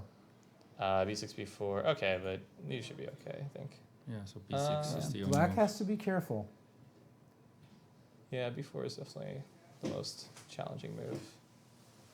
Then Can you King play? F7. Yeah, king f7 and then king f6 because you don't have And rook if e5 is rook missed. C6 after King F7. Well, then you just take on b4 Yeah. and play like rook e8. Rook A8. and A5. No, Yeah. I play rook e8 and then rook e7. I think Yeah. Although, black should be fine. yeah, doing black should be decent fine. play. Okay. But yeah, This that's- happens. Oh, and he gets the pawn. Okay, that was just a win. Easy. You have to give up the c5 B6 pawn there. first, yeah. Yeah. Yeah, this is routine. Black went to his own doom here. And white recaptured the right way here. Even though he probably could have captured the other way. Okay. playing. So, all right. And a smooth win for Gimmelfarb, although maybe he shouldn't have won so easily. This is Jonah Bush versus Kristoforov on the top board in the AB section. Both So of these. g4 Caro. Jonah Bush is the only player with 3 points out of 3. This is the 4th round. Okay, let's see. G4. What do you know about this opening It's supposed to be not anything serious for black? Yeah, black should be fine. Although I think white's probably got to be happy with how this went. With he's got a lot of space and black But- doesn't. Black hasn't played C5. I think C5 Black should is, play it. Black is concentrating on developing his pieces, so we're not going to blame him too badly for that. Yeah, I'm sure he's okay, but Yeah. I think white can't be upset with how this went. White's going to Seems- expand on the king side, but Black's this slow counterplay is still. I'm not sure he should have taken on D4. Kyron is hemming on. Somebody is asking, where is the chat? You were somebody who commented on the chat asked where the I think chat they're asking is. why no one. They're probably asking why no one's chatting. But Okay. I guess black gets a knight on e4. Could you Yeah. take c3 and then put the knight on e4? And that's exactly what he does. You're clairvoyant. So this has got to be double-edged. Yeah. Could go either way. Oh, okay. Bishop Wow, b4. knight takes C3. Yeah, you gotta play bishop b4. And Wow, black he doesn't do it. Or, I would be thinking seriously of taking on Yeah, C3 absolutely. if You I take was c3, black. queen a5, and listen, the And black s- knight. yeah. Try to put something on c4. Is black overthinking things here with this move? Queen G2. Still takes c3 because Yeah, you can't take with the rook. Right. But he takes it on D4. That knight is still powerful. I mean, I but- still think black's doing very well, Yeah. but he could have been doing much better. Okay, we're getting an up and down fight here on board 9, the top board in the A-B section. All right, let's go up to board 1 again. Yeah, queen g3, nice. Move. You played your move. Queen d7 makes sense. Queen d7 to play queen a4. So black needs to keep the queens on the board. Yeah, queen a3. Oh, then queen back to d6, I guess. Yeah, queen d7 is an annoying move. I think white queen d7 is a good move. Rook It's- e3. I predict rook e3. q3, then queen a4. It's annoying. Black is probing the weaknesses on the queen side. Yeah, he might want to push d6 even, just quickly. And queen a4, like queen c3. Yeah, and just keep that in mind. And then try to Like- win all the black pawns. the weak Yeah, black just try to get pawns. some threats with this. Yeah, queen a3. Well, I guess queen d6, queen g3, and Russell's the- probably not upset with the draw. I think you're probably right. But All right, let's move on. I think white should play for a win.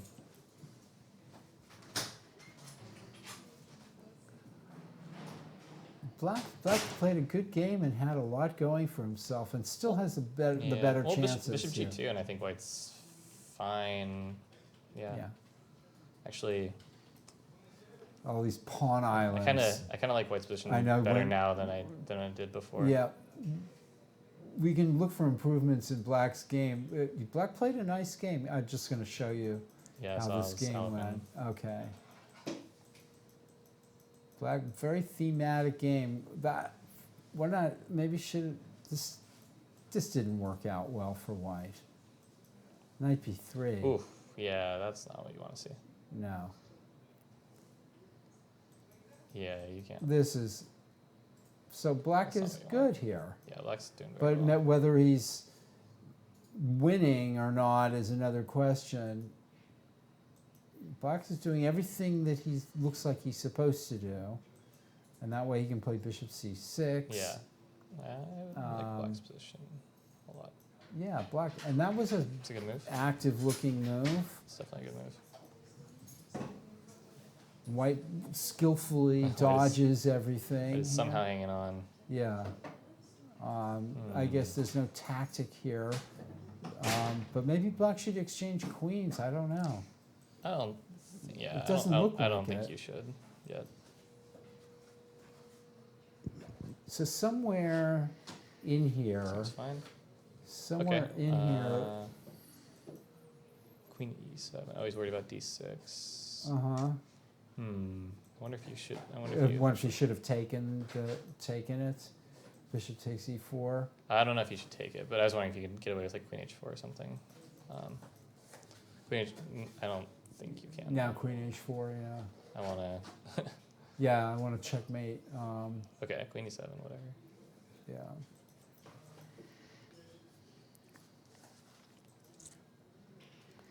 Optically, Black looks better here. Yeah, somehow this is holding.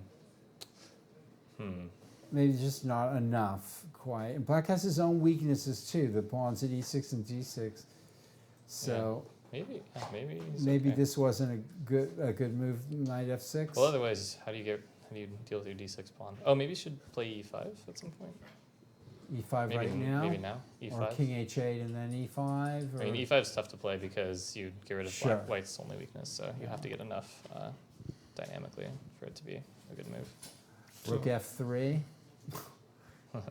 And then the other rook to f8, or doubling on the f file. But the, Sacrifice the exchange or Yeah. after bishop g2? Or? yeah, it's all 6. vague. Takes 6, rook f8, F4. sure. Mm, F4, Black's- e5 though. F4 now. Has to be Then played. now. e5. Well, then e5. Oh, we Black- take, check. So Black still has a slight pull here. And now rook f3 is coming, right? If there's no f4. Good point. Yeah. Yeah, rook f1, rook f3. Black Yeah. is pressing a little bit. Yeah. Yes. Rook f3. Black is doing very well. Yep. Rook f3, rook e1, queen f6, rook e2. I have to think that black is doing very well. Queen f6, rook e3. Sorry? maybe on queen f6 I play rook Oh. e3. Hmm. Try to trade one of those rooks off. Anyway, black is better. We'll see what happens. We saw that brilliant game. Free pawn. Not from me. No. Okay, so Yeah, black should just be winning. what happened here? King h1. Yeah, I thought black just got a great position out of the opening. Like black has to be very happy Do you with think? how this went. Do you think so? Because I thought white was maybe even doing okay here with possibilities on the c file. I don't like white's position at all. I think, Not now, certainly. but like, what else could he do? Well, going back here, Because I think the e3 pawn is always a target. what if white had played bishop b4? You can take a2 maybe. I think that's probably b3. queen d5. Oh, okay. Well, okay. Yeah, maybe maybe bishop b4 needs to be played. You're right. Bishop b4. Yeah, I'm actually wondering why you play bishop b7. Why not just Back. or like Back here. why not just leave the bishop on g5? Right, but then white's going to try something on the c file, right? Maybe that's why he played king h1 to play bishop a5 and rook c7 or something like that. I don't know. It looks a little. I mean, I know what you mean. Black is active and everything, but still, white has some possibilities on the c file that Maybe a maybe. little. Maybe. I feel like if black does coordinates correctly, like maybe queen b8 instead. Yeah. He did coordinate correctly because he won a pawn. Yeah, okay, but bishop b4, I think it's like, I think white has to play bishop b4. Yeah, and so he ended up Yeah. getting into this horribly passive. Oh, he's trying to win the bishop. Black says you have no chance to win the bishop. Yeah, I mean, white has no plan. Rook f2 and the bishop. Where's the Yeah, and white's racking his black brains here. Black can also just play bishop b1. Right, and bishop to d3. Yeah. Yeah, black is winning. Yeah, something went terribly wrong there for Christian. Okay, back to the drawing board. Maybe the opening itself wasn't. I thought he was doing well. Maybe this 95 was too was like Or premature why not something. play? I'm trying to find my mouse here. Folks, be patient. 95 castles. Oh, yeah, knight c6, knight c6. Yeah. That's what I said. I thought why he was not gonna just do go it, for yeah. the two bishops with Yeah, knight yeah, c6? it's just a clean two bishops. And white's better. Yeah, for sure. White's just better. Very little risk. Yep. So f4 was the culprit. Yeah, f4 doesn't. And make so this sense. whole mass of exchanges didn't give white anything. And No. and Maybe you- a6 b5 was. Yeah. I felt like black should be doing even better than he was here. Right. I mean, right. And black can also play f6 at some point too, so he has that move to throw out. But then this happens and white is quite lost. Okay, well, let's move on to Sotokova played d5 here in this position. What do you think about d5? Interesting. Bishop on c6. Yeah, I'm not so sure about that Yeah. d5 move. I'm wondering, why not b5? I guess. Knight a5 or something. Oh, sorry, yeah, knight a5 is annoying. Yeah. Maybe black should be a little more patient here. It's hard though. Black's sort of equalized, and I'm not sure what. Maybe just like rook f b8. Yeah, or rook to b7 or. Well, I want to play. Oh, then d5. Watch out. White could play d5. Wait, when? I was looking at the ridiculous rook to b7, yeah. b5. No, that feels wrong. But no, I think rook b8 threatening b5 is good, because if I had the rook on b8 and b5, knight a5, I think I can just take a4 pretty happily. Black is doing okay. So d5. Maybe there's a specific plan That's behind probably that fine. move, and it's probably fine. And this is That's it. why. Okay. Yeah, this is Yeah. why. Looking good for black. No, yeah, this is a good idea. This is great for black. And I guess that's one way of playing it. You could take on d4 first, or Yeah. now take on d4, or maybe do this.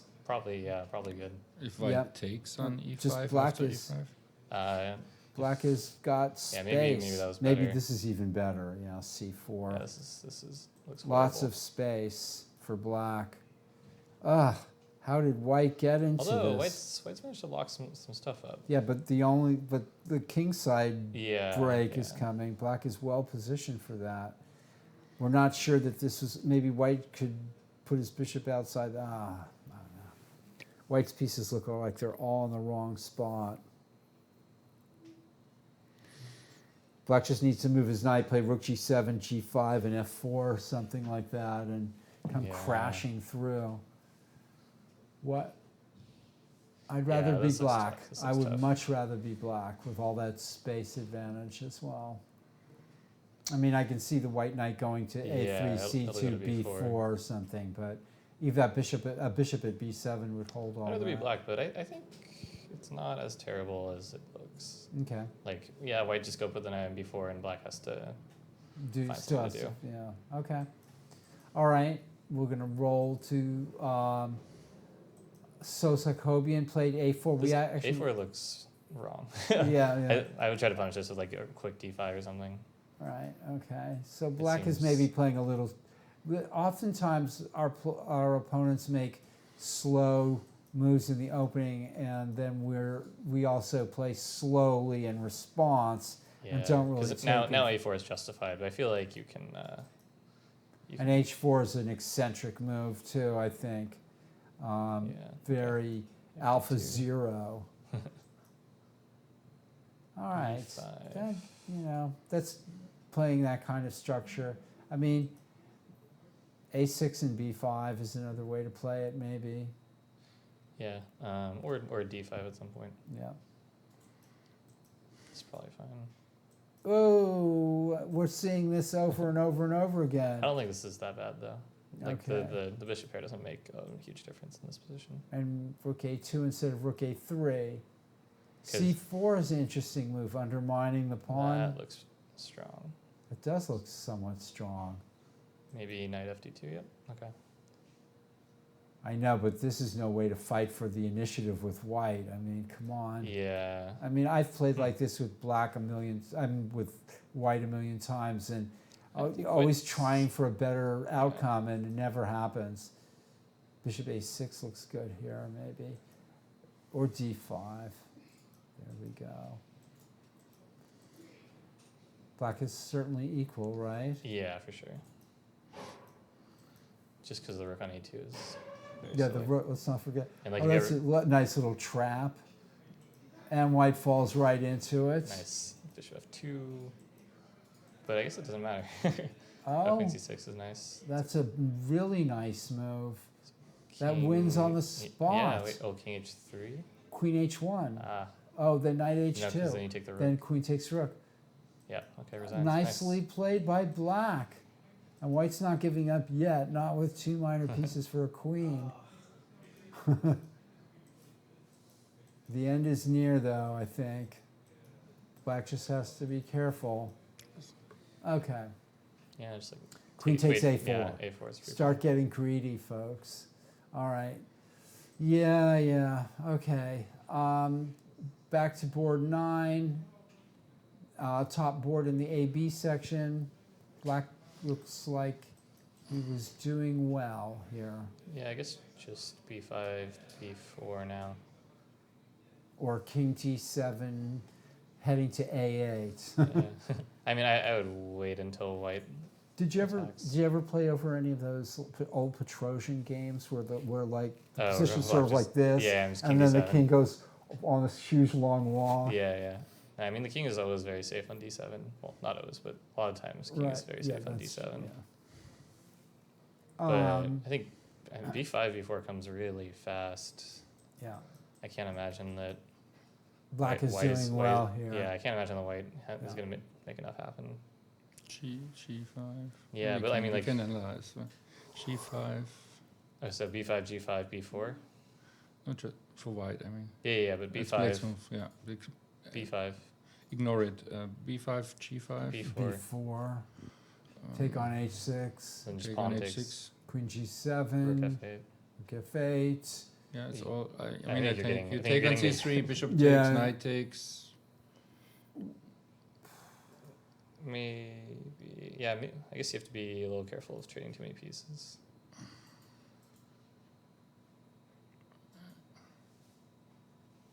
Then, Okay, so yeah, the knight should b5, stay. g5, b4, takes, queen g7, rook f8. What are you suggesting for white there? Like take h6, I guess. Take h6 and Yeah. win the pawn. Yeah, okay. Take h6. But take okay, c3, then you can take on c3, bishop c3. d4, Yeah, d4. Oops, d4. d4.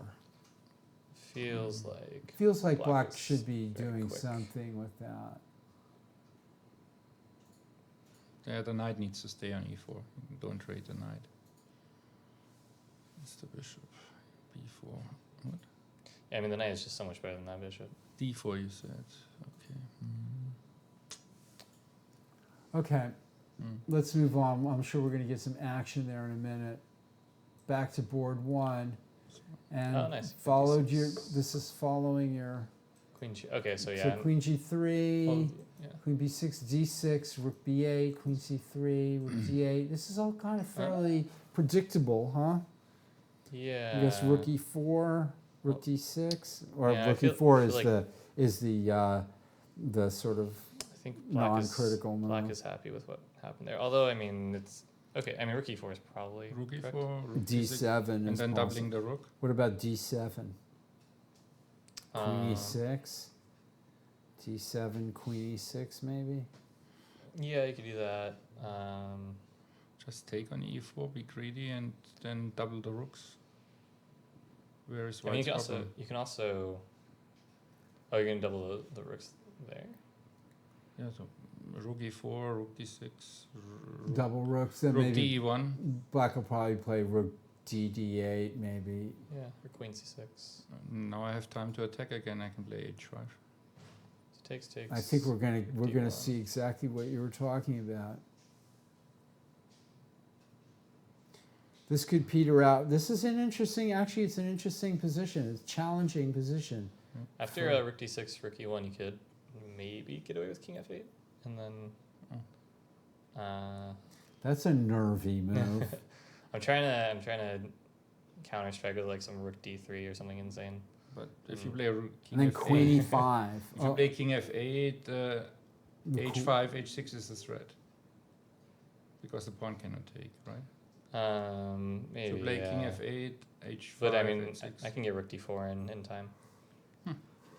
I think if my rook lands on d4, I'm Oh, doing yeah. okay. So the line we're looking at is rook de1, king f8, h5. King f8 feels a little wrong, but And then It's black fine. can plug up the give it a shot. the d file with rook d4. Looks risky for both players. I mean, if you're white and you want to not have risk, maybe you can just Trade. trade in queen e5. It's hard for black to really do any damage there. Or take And actually, what's queen that e3. endgame look like? Is that I mean, white's not gonna. If you trade queens, white's not gonna lose. So, well? so Wait a minute. Is white going to win now? Black can also play queen c6. If you- what about Queen taking? takes b8. Oh, can't play queen c6. All right, queen d8. Oh, then you take c5. All right, so It's risky. not for white. If Not for white. Yeah. if white wants to draw, you can take and queen e5 and looks like good. Maybe Like a better draw. for white. Or Yeah, maybe rook a little better.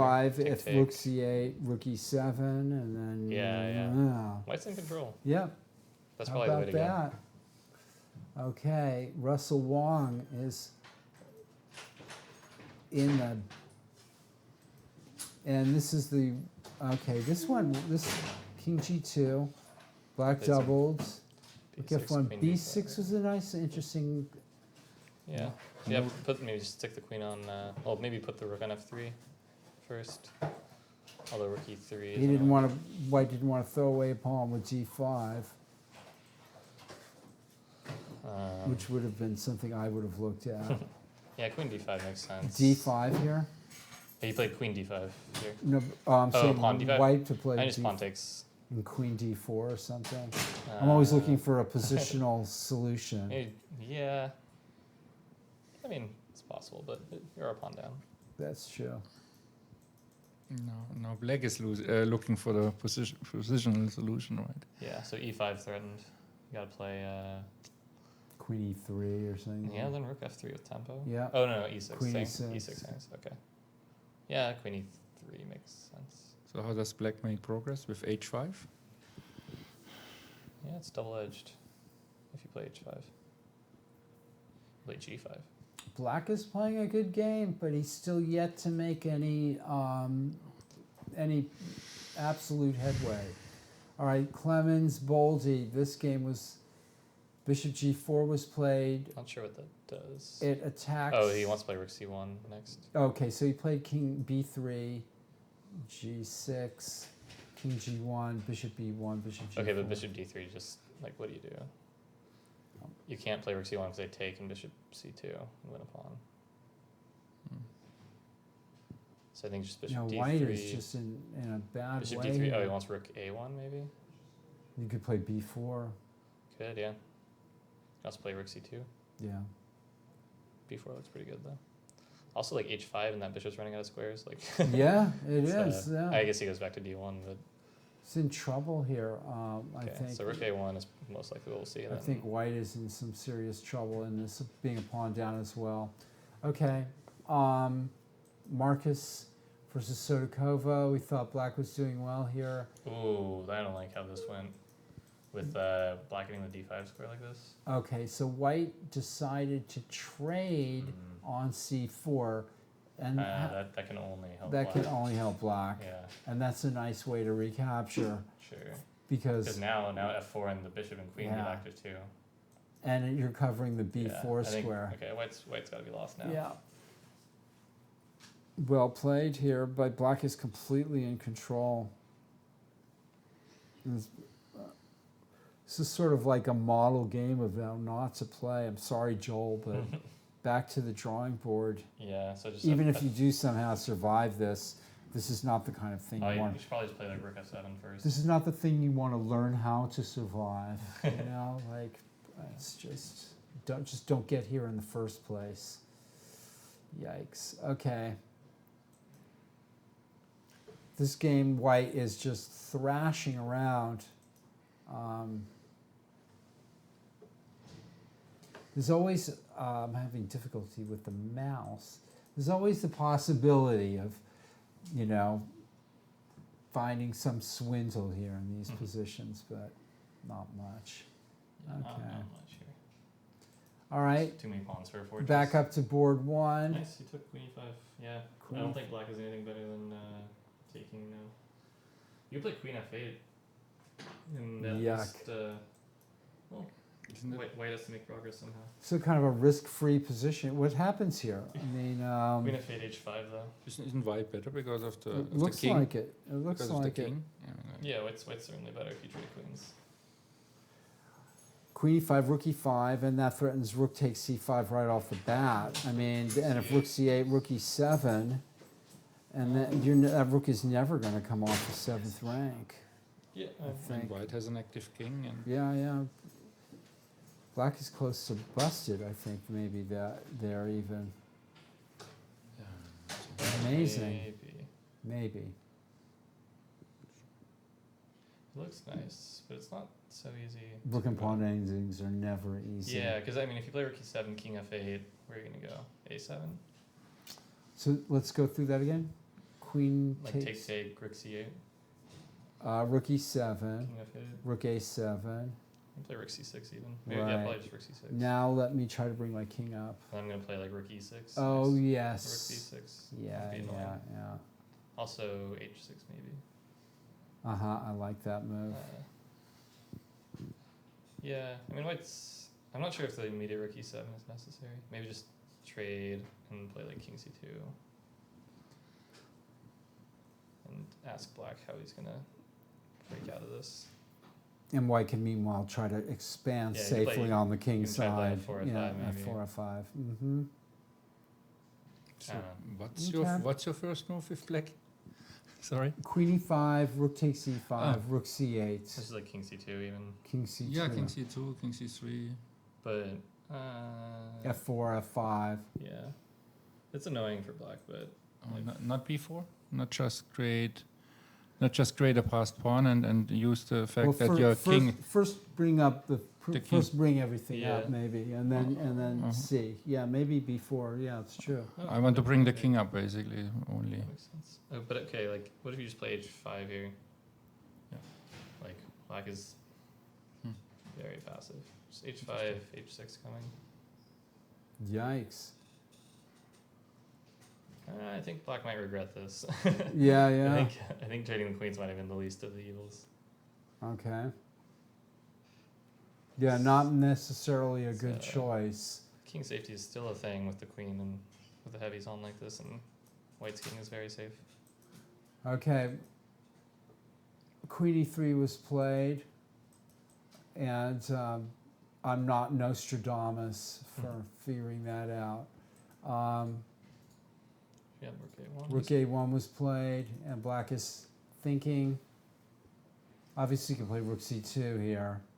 Yeah, I Or- kind of like some rook c2, bishop g5. Because like, okay, rook c2, where's he go? Bishop. Good question. If bishop e1, bishop g5, Yeah, bishop then bishop f2. f2. Then you can play b4, and Yeah, you're very content with I think. how this went. Yeah. White has White's absolutely just- no active moves. Yeah, Yeah, it's probably rook, white is in serious trouble rook here. c2 is probably accurate. Because white actually is threatening maybe d5 here. So if you play b4, Hmm. white could maybe think of playing d5 Yeah, that's with some tricky. cheap possibilities. So I like your rook c2 move, Seems right. and that's what he played. Getting white doesn't have d5 now. All right, that is board 4 in the Tuesday night marathon. We've seen this, or there was nothing to see.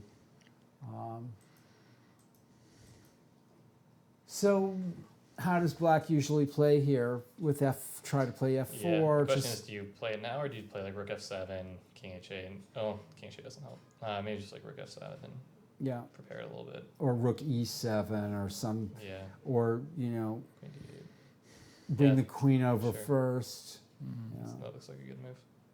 And that keeps an eye on the pawn on a5, and yeah, it is a good move, obviously. Black is in total control here.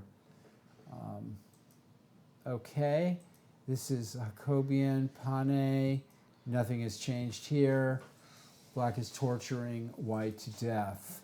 F6 is a little counterintuitive, I think. Right. I'd play like rook f6 or something, and well, maybe you give him fortress chances if you play rook f6, but Okay. feels like it shouldn't be anything. And black plays black played king e7, and that prepares to bring the rook over. Now I need to be fast. Yeah, you gotta play g5 here. G5 without even thinking. Is he probably thinking of playing f5 as well and f6 or something That's like that? true, but then you give the knight the g5 square. Yeah, maybe. You never play g5 anymore, then, right? Or do you? That's true. Yeah, f5 or g5 is definitely a question. We'll see which one he plays in a minute. So, Let's see Stefan, where are you from? Germany, Stuttgart. Stuttgart? Mm. And how long have you been in the United States? Oh, a long time. Long time. My wife wanted to come here for 2 years, and that's 15 years ago almost. And are you playing in your, how many Tuesday night tournaments have you, is this It's, your I second? think my second, yeah. Your second, yeah. How It's did you pretty. do on your first one?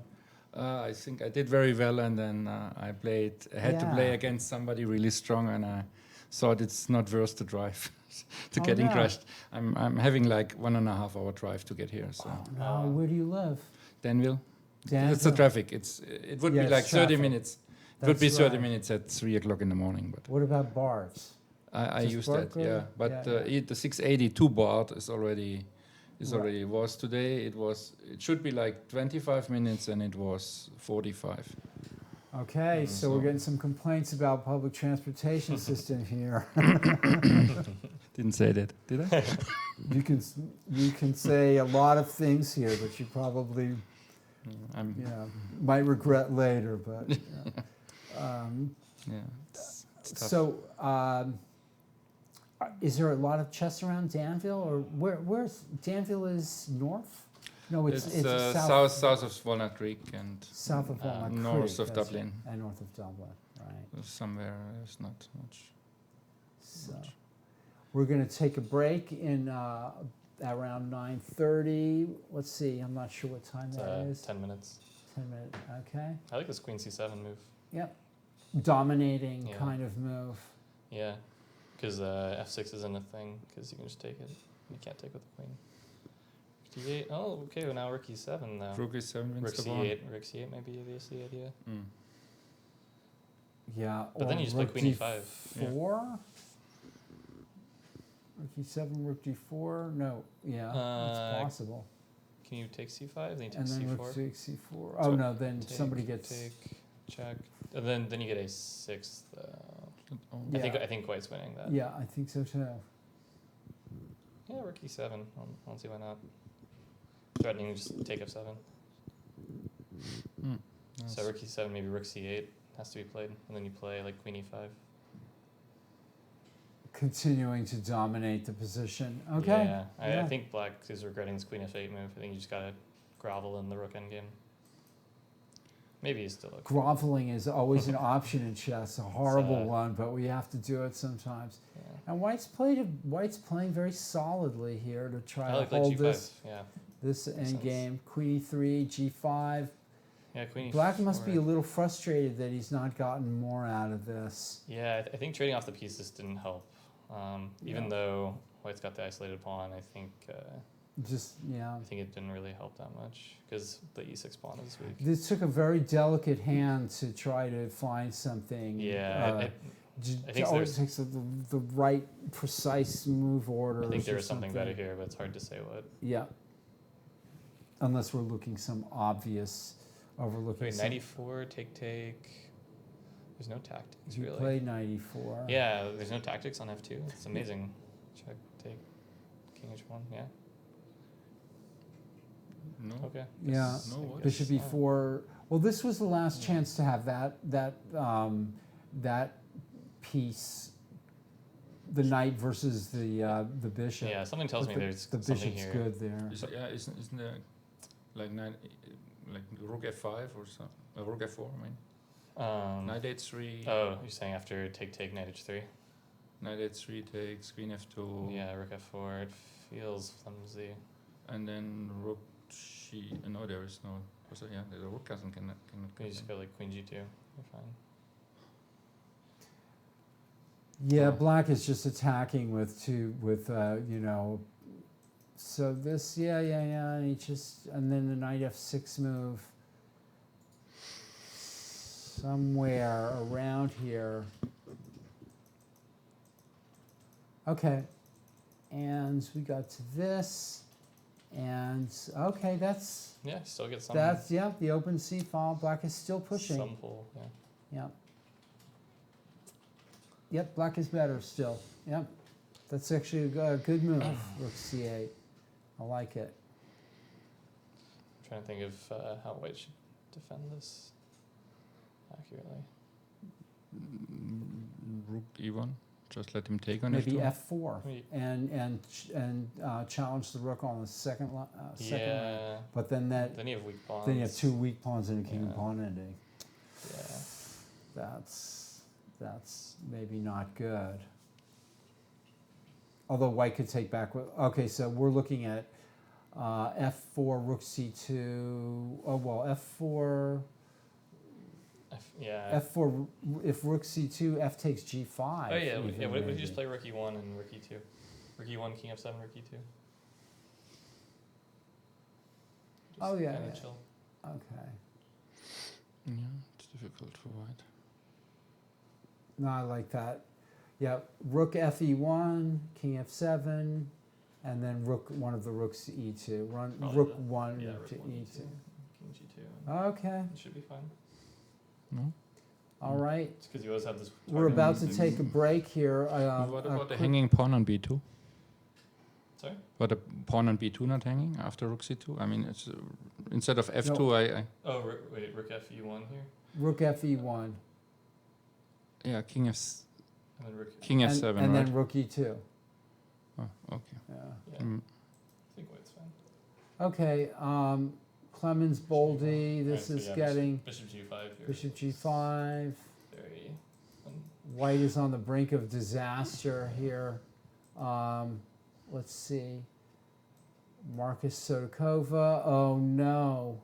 Whenever you have a bishop at h2 and a pawn at might be g3, necessary, but feels bad. this is the last gasp of, because black can still play g5 and f4 in these positions. Yeah, you killed her. This is, white is falling apart almost here. Okay, quick move up to this game, and the rooks got exchanged. Okay. This is such an easy Okay, win. a5 is Yeah, just resigns, right? a5, make a pass pawn. a5, bishop b6, a4. Okay, And you just lose. You just can't stop it. okay. Okay. King h7. Like I said, I think black is subtly telling white to resign. And this game. This was I interesting. mean, it might be an interesting position if Let's see. black can make that passer. King e7 was played, and then g5, rook c8, g6, Yeah, that makes sense. Yeah, I think that might be it. Wow. f5. That Black is trying to ignore the en It's passant take. rule. Knight takes. Ooh, it's Dangerous. Very dangerous. I mean, But dangerous for who? And Well, I white's mean- rooks are all on the. If black can get into the endgame, it's going to be bad. Well, just like rookie. I want to play like rook e3. Rook You e1. can throw in bishop e5. queen takes f4. What about f5 right? F5 right away? Yeah. I white. guess e5 is the idea. Oh, then then rook e. Yeah. Then rook e3 or rook e1. Yeah, this looks very bad for black. You think so? What's the And then the move? pawn What's the pushes knockout again. blow here? I don't like black's position. Because I was thinking black looked like he had some good chances here with taking on d4 and the pawns hanging on f4. Let's see what's the move here. Good question. Takes maybe takes on f6 and f5. No. That might be, possible. that's a possibility. And if pawn takes pawn, queen takes g5. I think black's. Ooh. I think black's okay there, actually. Yeah. Yeah. That doesn't feel as scary because you have no rook checks or anything. Well, you will after he takes on e6. Sorry. So So Bishop- bishop takes king king takes. f5. pawn takes. Oh yeah, where's pawn Then queen takes? f5. Queen g5, yeah. And then black Queen d5. Yeah. Doesn't. black looks okay there. Yeah. Yeah. Rook e1 is That's interesting. more if you direct. can get away with this though. So why can't you take f4? I guess Yeah. white's just going to double rooks and then queen f5 check. Oh, you have rook f3. Maybe rook f3 is the idea because then you take the knight in g7. The bishop is hanging on d4, isn't it? No, No. Not yet. not yet. Yeah. So queen then- f4, rook Maybe f3. that's the idea.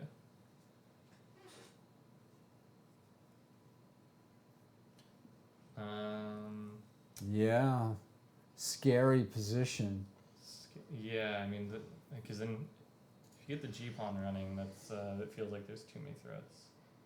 Mhm. Interesting. Queen f4, rook f3, queen g5 maybe forced. That's what I was just looking at.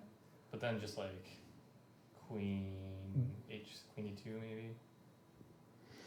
And then- Elliot Winslow is saying he can't hear, probably because he's without sound where he is, but he can blither if he can talk. So rook thanks for e1. joining us, Elliot. We're going to take a break, folks, Thank you. in 1 minute. Let's. Thanks for joining us, you guys. Yeah. Thank you for having me. You're on your comeback trail, and Steven. Me?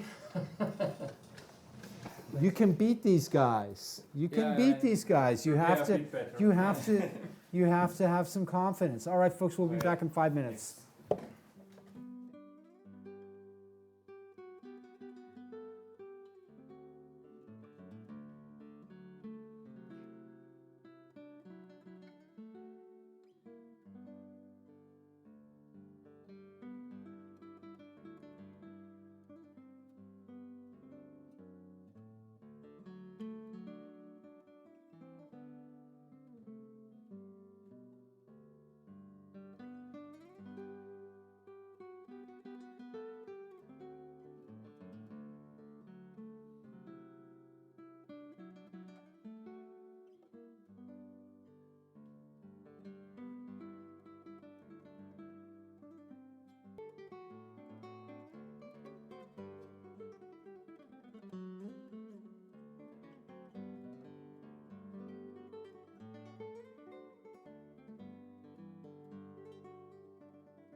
And we're on, and it's the Tuesday Night Marathon. We're back here, the final hour and a half or so.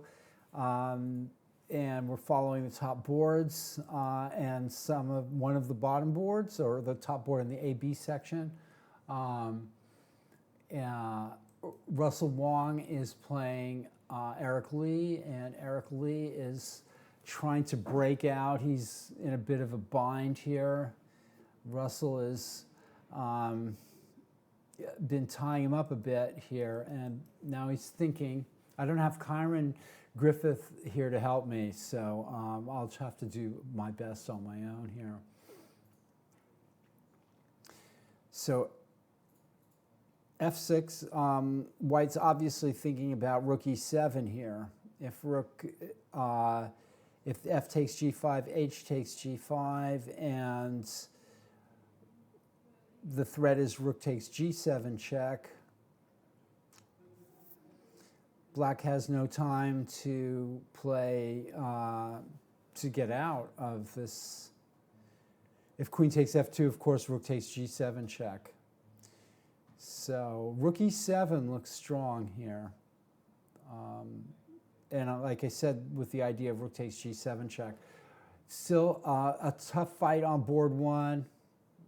Board two, two veteran national masters struggling and fighting it out. Larry Snyder versus Michael Walter. Black's been pushing the whole game. He's still better. White is holding the fort.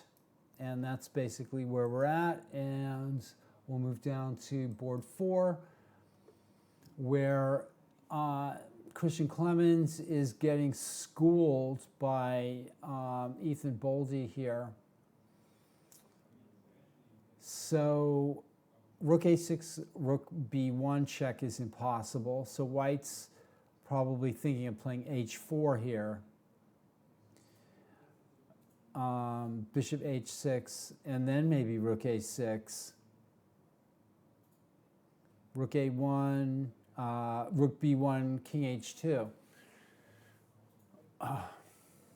Black has a passed B pawn after that sequence. So I'm looking at H4, bishop H6, rook A6, rook takes B3, and then or rook B1 check, king H2, rook takes B3 then. Black also has a possibility after rook takes A6 of playing rook B1 check, king H2, rook F1, bishop G3, bishop takes E3, and that looks incredibly strong. So maybe White would go back bishop G1, but that doesn't look very... I mean, White's still holding on. All right.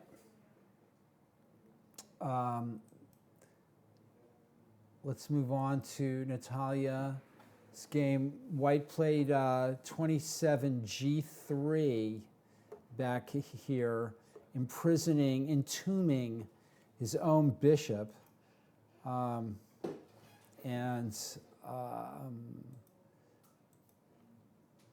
Black, after G3, I'm obviously worried about Black playing F4, but G3 is not a move you want to make, which blocks off your own bishop at H2. Let's go back just a second here. White should not have traded on C4. This was a big mistake. White should have played knight A3 with the idea of playing knight C2, and taking on C4 is a positional blunder, which only did improve Black's position.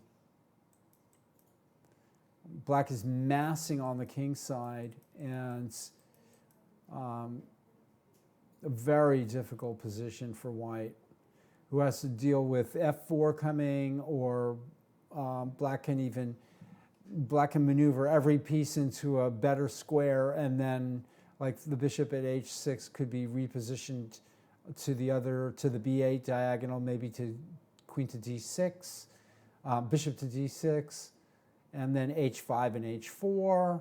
There's so many possibilities here for black. It's almost an embarrassment of riches. Very tough position for white. And this is board 7. And this is, game is winding down here. Black is playing a very slow and methodical takedown of white, who's hasn't had a chance for the last 30-odd 25 moves, and now has won another couple pawns on the king side. This is the end of Urquhart versus Winslow. Jonah Bush versus Kristoforov. Okay, this was an interesting game. Let's go back a move or two. C takes d4. Okay, so ef6, knight f6, we left back here, and white played rook e1, and black played rook takes d4, sacrificing the exchange. C takes d4, queen takes f4. Not sure that this was the right thing to do, but queen e2, that rook c6, rook c3, queen f5, defending the e6 pawn, king a1. Well, if black plays rook takes c3 and then knight h5, I'm not sure what's going on there. A lot of chances for black here, a lot of counterplay. One pawn already for the exchange. And if the pawn at h5 goes as well, that'll be 2 pawns, and then maybe the pawn at g6, and so on and so forth. Elliot, we're going to come back to your housemate's game in a minute, and rook e7 was played. And I'm not sure that black is surviving this here, with rook takes g7 as a threat. Rook c8, for example, rook takes g7. Maybe rook to e8 here? Rook to e8, g takes f, then g takes f6, g takes f6, rook takes h7. But then rook e1 check. That's not so clear at all. So rook e8, and if, oh no, rook e8, g takes f6, g takes f6, rook h7. Black could maybe try to get some counterplay with rook e4. Plays rook d4 here right away. Something tells me white is close to winning this position, even if I can't see it exactly myself.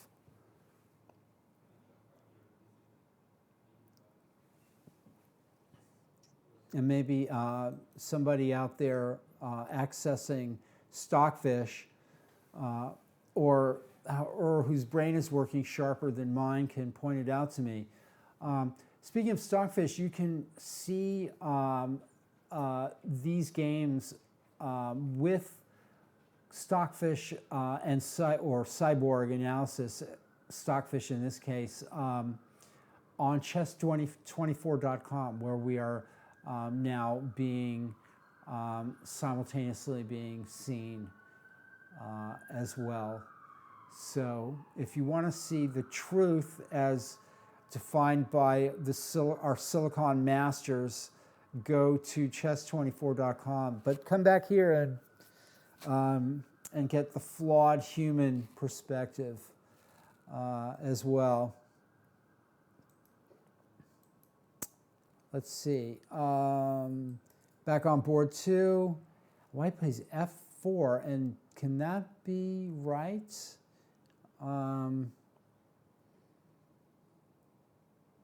If I was black, I would be tempted to leave this formation here with the pawn on g4 providing, restraining the movement of white's pieces there. I'm not sure f4 would be the move that I would play there. F3 looked like maybe the right idea. Not f4. Okay, but what do I know? F4 just looks like it keeps white in the same issue and problem that he had before he played F4. F3 would be more of an attempt, I think, to free his position up. So I'm not sure why white played F4 here. However, the position remains complicated, without a doubt. Back to Clemens and Bolte, and this H4 was played, and the black bishop went back to E7, and then white took on A6 and H, which loses a piece because, oh no, maybe not. Bishop can go to H3. If bishop D1, rook B1.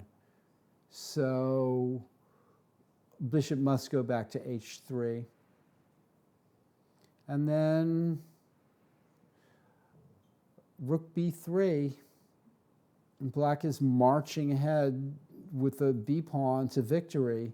I think white has, I don't see anything for white there. He'll have to try something desperate with D5 and E6 or something like that.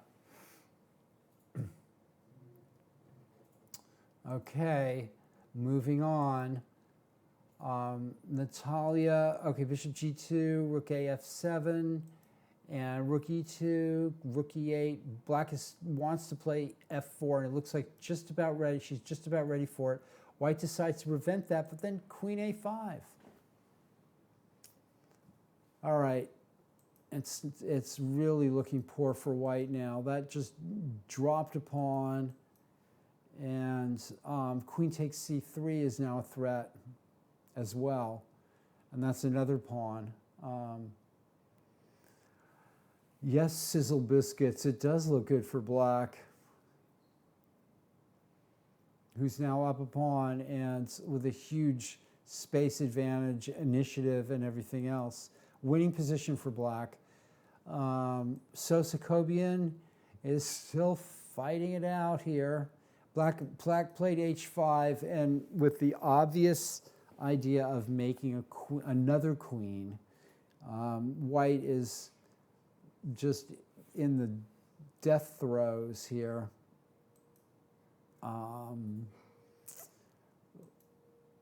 Jonah Bush versus Kristoforov. This game has had some definite progress here. Okay, so black sacrificed the exchange on D4, took a pawn. White threatens queen A6. Black defends. Let me go back here for a second. Queen F5 check looks very strong here. Rook D3. Okay, I guess black didn't miss anything there. Almost looks like Queen F5 picked up the rook at H3. Rook C6, Rook C3, Queen F5 now. King A1, Queen H5. Oh no! Oh, Queen H5 threatened the queen exchange. I see. Black looks like he may have messed up here.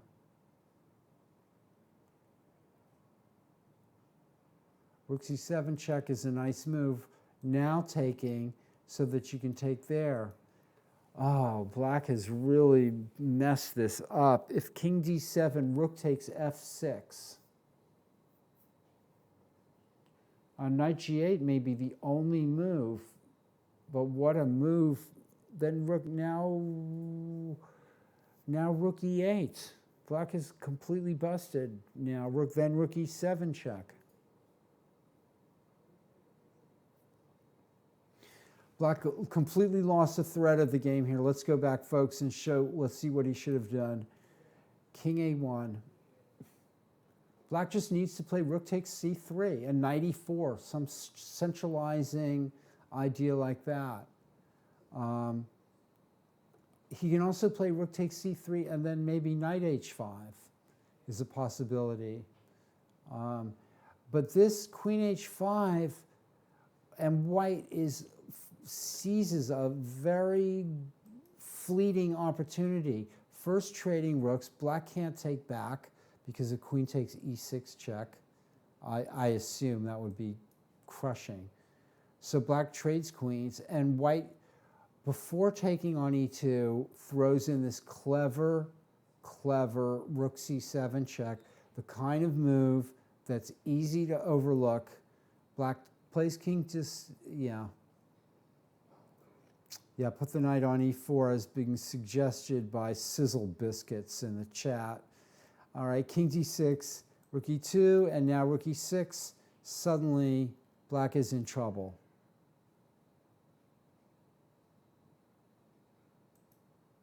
This does nothing. In fact,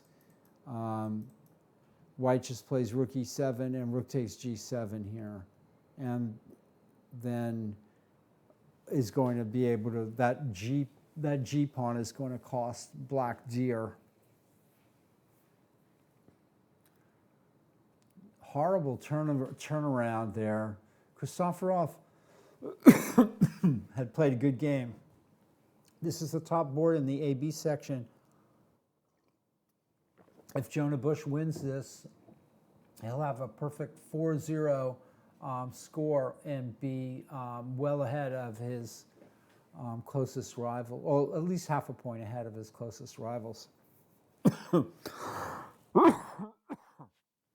Scratchy throat here, folks.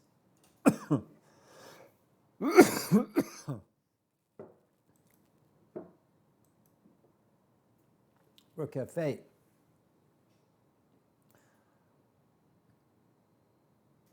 I think rook e7 check would have been a good move. This move is the same idea of playing rook takes f6 and g7.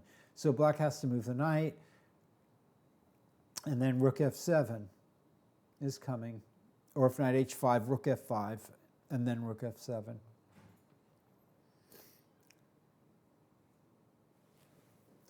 So it's possible this is an even better move for white.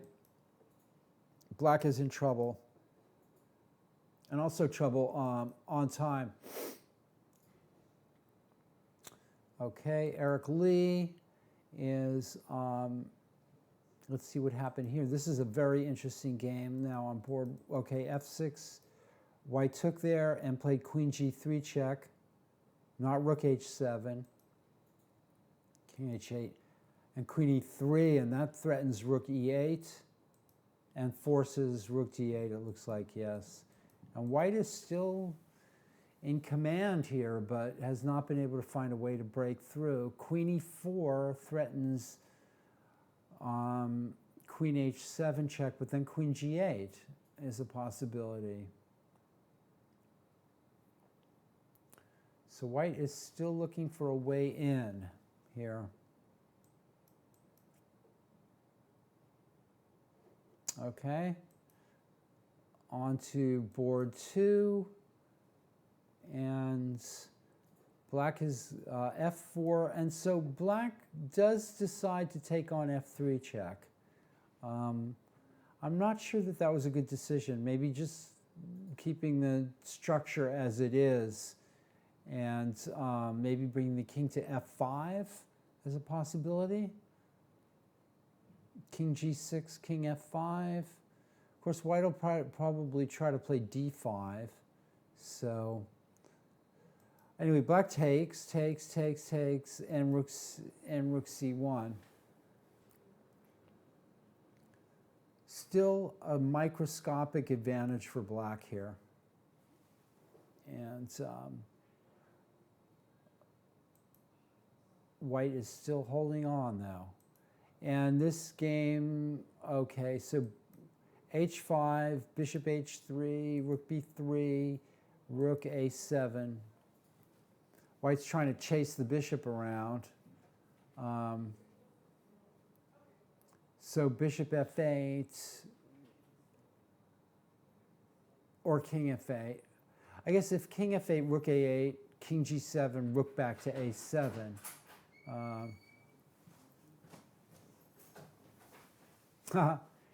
Which position? Elliot's telling me the position is completely even. Not this position, I think. This position looks pretty winning for black after bishop f8. But maybe then d5 takes an e6 or something.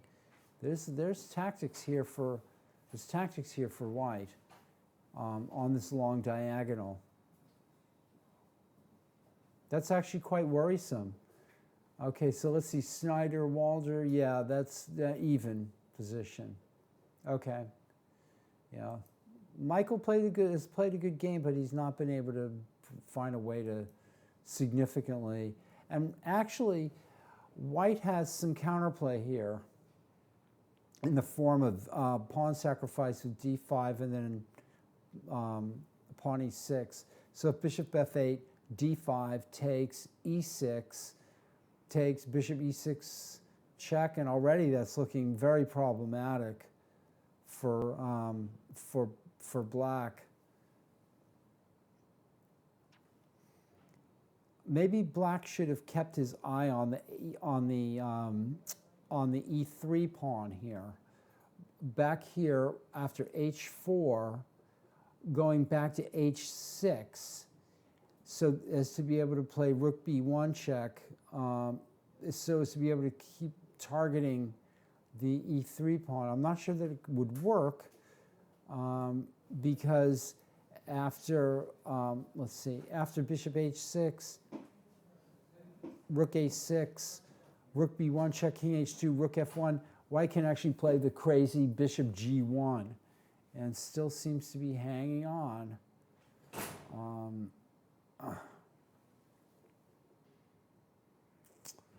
Okay, so bishop e7, rook a6, h5, bishop h3, rook b3, rook a7. Well, Elliot's suggesting bishop c4 here, but not if white can play rook takes e7. So we'll come back to that later. Here's Natalia, who's just taken a pawn at a5. White's trying to keep things blocked up. Black just retreats. g4, this is just thrashing around now. This can't be any good. Even though black is thinking, looks like f4 is very strong here. I mean, this is, I can't blame white for trying to break out, but it looks like it's ultimately going to favor black. Back to this game, this interesting, this is white's trying everything now. Okay, so knight g5 check is a threat, and black is being very careful here. Doesn't want to lose his queen, of course. This game is still just a slow and inevitable crush here. Jonah Bush won this game. Okay, so after rook f8, black resigned, and I think with good reason. This was a bit of a tragedy. I guess the g pawn cannot be stopped. Black's going to lose the g6, the g7 pawn. The threat is rook takes f6. If the knight moves, the rook's going to go to f7 and take the g7 pawn, and that's going to cost black a knight. And then, so, a real tragedy for black, who just a little bit of inattention here. I'll come back to this after this position. This was sort of the critical position. It was a good exchange sacrifice. I think if black had just been patient here and played rook takes c3 and knight to e4, centralizing his position, he would have probably been okay. Possible is rook c3 and knight h5, or even knight h5 right away. So all those moves were possible, were better alternatives, and instead this one careless move, and suddenly, because of rook c7 check, now black is lost right out of nowhere. Chess, you have to pay attention, folks, to the very end. And here we have Russell Wong trying to break through. After rook d8, white decides to put his king on a safer square. He's forced things, and black plays queen g8, and white takes the pawn on c5. You get the feeling that white is winning here, or close to it. Black's been pushed back to the back row. Kyron Griffith, who was sitting here with me earlier, thought that this was a critical position where black should have exchanged queens to try to hold on, and instead played his queen back to f8, where it has pretty much remained, if we follow the course of the game, black's remained in a sort of a passive position and is now down a pawn as well. Russell's playing like the Russell of old here, which is to say, like a strong master. Okay, Snyder, Walter, these two veteran players could probably call it a draw here, but they're not. Yes, greed is not good in chess. Sometimes it's good and sometimes it's not. Okay, black sticks the bishop all the way out on b4. And white's in a desperate situation here. If black plays bishop c4, nothing's going to prevent the march of the... White has to try to something like pawn to d5, e takes d5, and then pawn to e6. He has to try to generate some counterplay. He's been passive, and this is just bishop g3. I don't see... He's going to try to play bishop f4 and then mating net. I'm not sure it's going to work. Black has rook b1 check, king h2. If king f2, bishop e1 is mate. King h2, and then maybe bishop to e1 to sort of try to eliminate the idea of bishop f4 and a mating. Well, then white could play bishop f4, bishop takes h4. Exchanging rooks is always a good idea. Yeah. Black's in the driver's seat. Okay, but white's playing with some idea of getting this black squared bishop into the f6 or something and trying to find a mate there before black queens the b pawn. Here's Natalia's game. She's exchanged on g4 and then relocated. The bishop was doing nothing on h6, no longer supporting the f4 break. It comes back attacking the knight on b4. And black still has a nice grip on the position, plus an extra pawn. And the white rooks look completely silly now, doubled on the e-file. Completely bizarre arrangement of white pieces. Knight takes d5, bishop d5, and black is ready to sort of get those pawns rolling on the queen side. Okay. Black's been winning all along. Here's Jacobian's game. And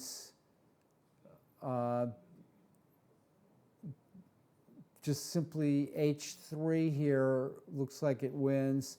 I see all sorts of little tricks here. Knight f8 check. First of all, if queen g7,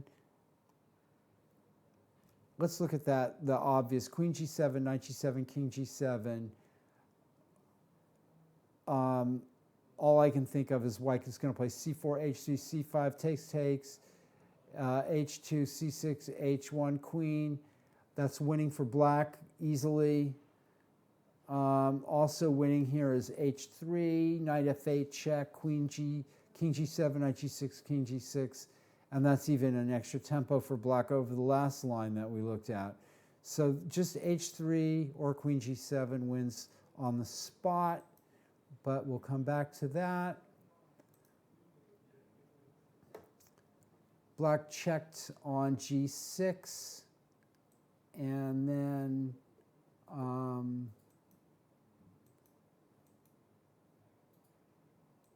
White has played King A2.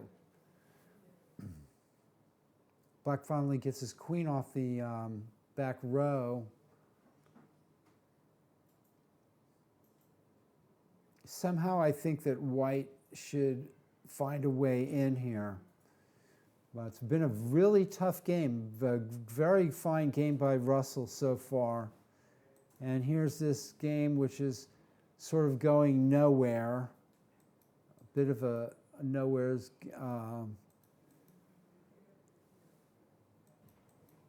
Black is slightly better the whole game here. This is Clemens, who is doing what we were just talking about, trying to maneuver the bishop to f6 and play rook b8 check and king h7 and then rook h8 mate. We can only dream of an outcome like that. But Black's put the bishop back on c4, which gets rid of the d5 ideas, or does it? Because if White plays d5, bishop d5, rook takes b5. And then that's another whole kettle of fish. If White can eliminate the b pawn, that would be nice. So White has some vague threats here that are worrisome for Black. One, of course, is the sort of getting the bishop in on f6 and playing rook b8 check. The other is to be able to play d5. If e d5, pawn to e6. If bishop d5, rook takes b5. So there's some chances, even with Black having played bishop c4, of White being able to play d5. That's the kind of thing that you have to find in these positions, unless you just want to go without a whimper. And Sotokova is still pressing here. Rook b1 doesn't change anything much, except for gets that rook back into the game. And White's also running out of time here. He's going to be playing on the increment soon. Natalia moves the queen to a kind of a funny square where it's vis-a-vis the white rook. I generally don't like moves like that. So, but here obviously it's safe. And White puts his bishop triumphantly on this square, a nice square.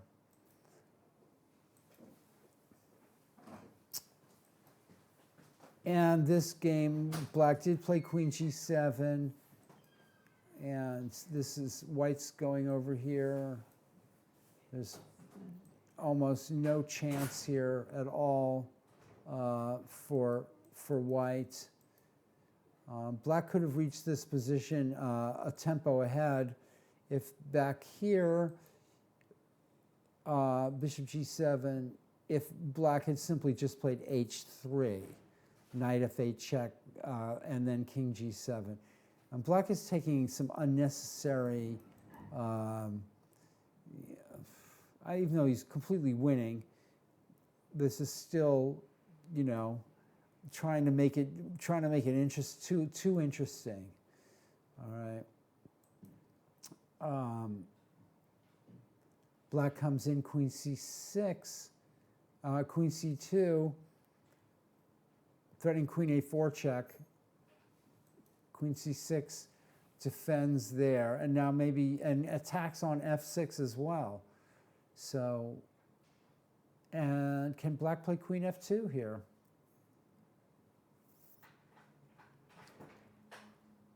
That would be nice for Black if he could.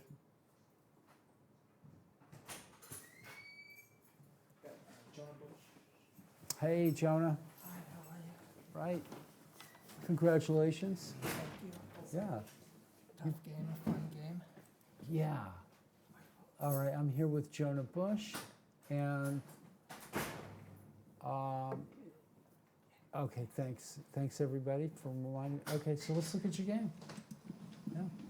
Tell me what was going on in your head Well, so I'd looked. I saw he plays Karo Khan, and this is my my usual line against it. Okay. So I I think, thought Black sort of did okay out of the opening here. yeah, Although you did okay too. So this is kind of, White has a space advantage, and we're, it got very sharp here Yeah, with the that's- opposite side. he's attacking on the Attacking, queen side. I'm yeah. attacking on the king side. I'm just his knight Okay, is now strong. we so were worried. Why not play knight takes bishop on c3 I'm and happy- queen a5? Well, so I'm happy to let him do that because I'd rather get rid of that knight and my bishop's not strong yet. If my plan, if he comes in there and takes there, he he can work his queen to a5, a2, but it's ultimately I don't think it's going to do anything. I move my king to d. Okay. 2, I think I've got a fortress and I've got an attack. And then I'm f5 and g4. germinating on the king side, so I'm just gonna. Interesting. I think my attack's faster than his. Okay, that's really interesting. You should look at it at home. Well, Our you're opi- stronger than me, Well, so I yeah. mean, we were sort of looking at that and saying knight c3 was kind of the obvious move, but we're not Yeah. the players that are Yeah. involved in the. Well, if I retreat, if I don't move my rook over, if I retreat my bishop, I think I'm just going to suffocate because then he can roll all his pieces and pawns to the queen side, and I can't get my rook into the attack. Well, we thought Black was doing fine here. Yeah, and yeah, Black, yeah. And Black was even the way that think the so. game went. Here again, knight takes c3. You can't take with the rook. No, I can take with my pawn. Right, but that's it's dangerous, and then queen, Yeah. the queen can come out. So Well, I'm counting how many moves is it going to take for him to destroy me right, on the left, and how many Right. moves is it going to take me to destroy Right. him on the right. And Gotcha. My number's smaller, but you He guys are smart. He plays. Well, we're the what do they call it? The spectators. No, we're the words are failing me here. The Greek chorus. Yeah. The gods No, looking in on the mortals. we're the peanut gallery. peanut That's what I gallery. was going to. Okay. I think we're more the peanut gallery, but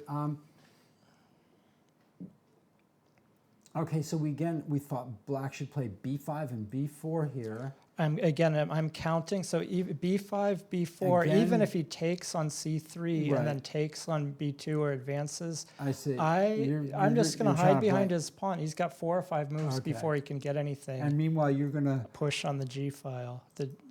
Okay. And that's kind of precisely what happened here. Although that was interesting because we were looking at taking and playing queen g7 or something, or taking and playing f5. There must be lots of alternatives here. He thought for a long time, and I thought for a long time on his clock. So around this point, I think I'm better. I'm up the exchange, but I make 2 or 3 moves that I think were overly anxious. I didn't see his The exchange rook d4 is at all. probably necessary. You'll have to look at this Yeah. carefully. Yeah, It's that's hard right. to come to sort of know exactly. I'm not happy with my play at these 3 or 4 moves. I I think think we're Black is weak. doing okay. We thought this was a Yeah. good exchange sacrifice, but watch, this is very interesting. Black should play rook takes Yeah. queen f5 check.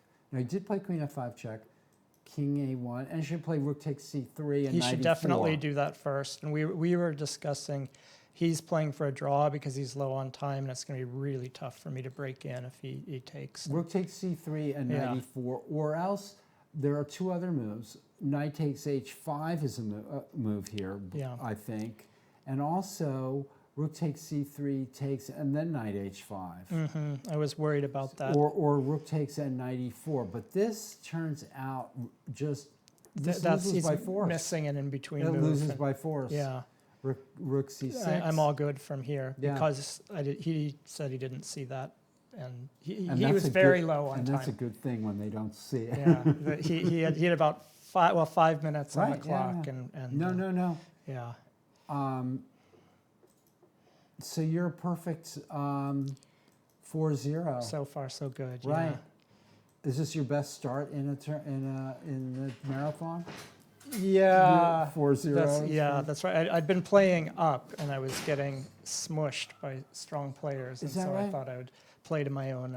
But you've gotten a weight lot of class. experience. Yes, I want to Yeah, keep. I want to go back up, but I'm going to catch my breath a little. Right, so- and go 9-0 or something. And I've got a. Who was the guy who went 9-0 in the CD Albury, class? Yeah, Stephen so Albury. he set the record. Right. Well, I'm not sure because It's I been think done before. Somebody has won the Tuesday night marathon with, maybe not a perfect score, but close to a perfect score. Maybe an 8-rounder or something like that. I'm taking a bye. I'm going. I'm leaving town for Thanksgiving, but I if I can get 8 out of 8, I'll be. Yeah.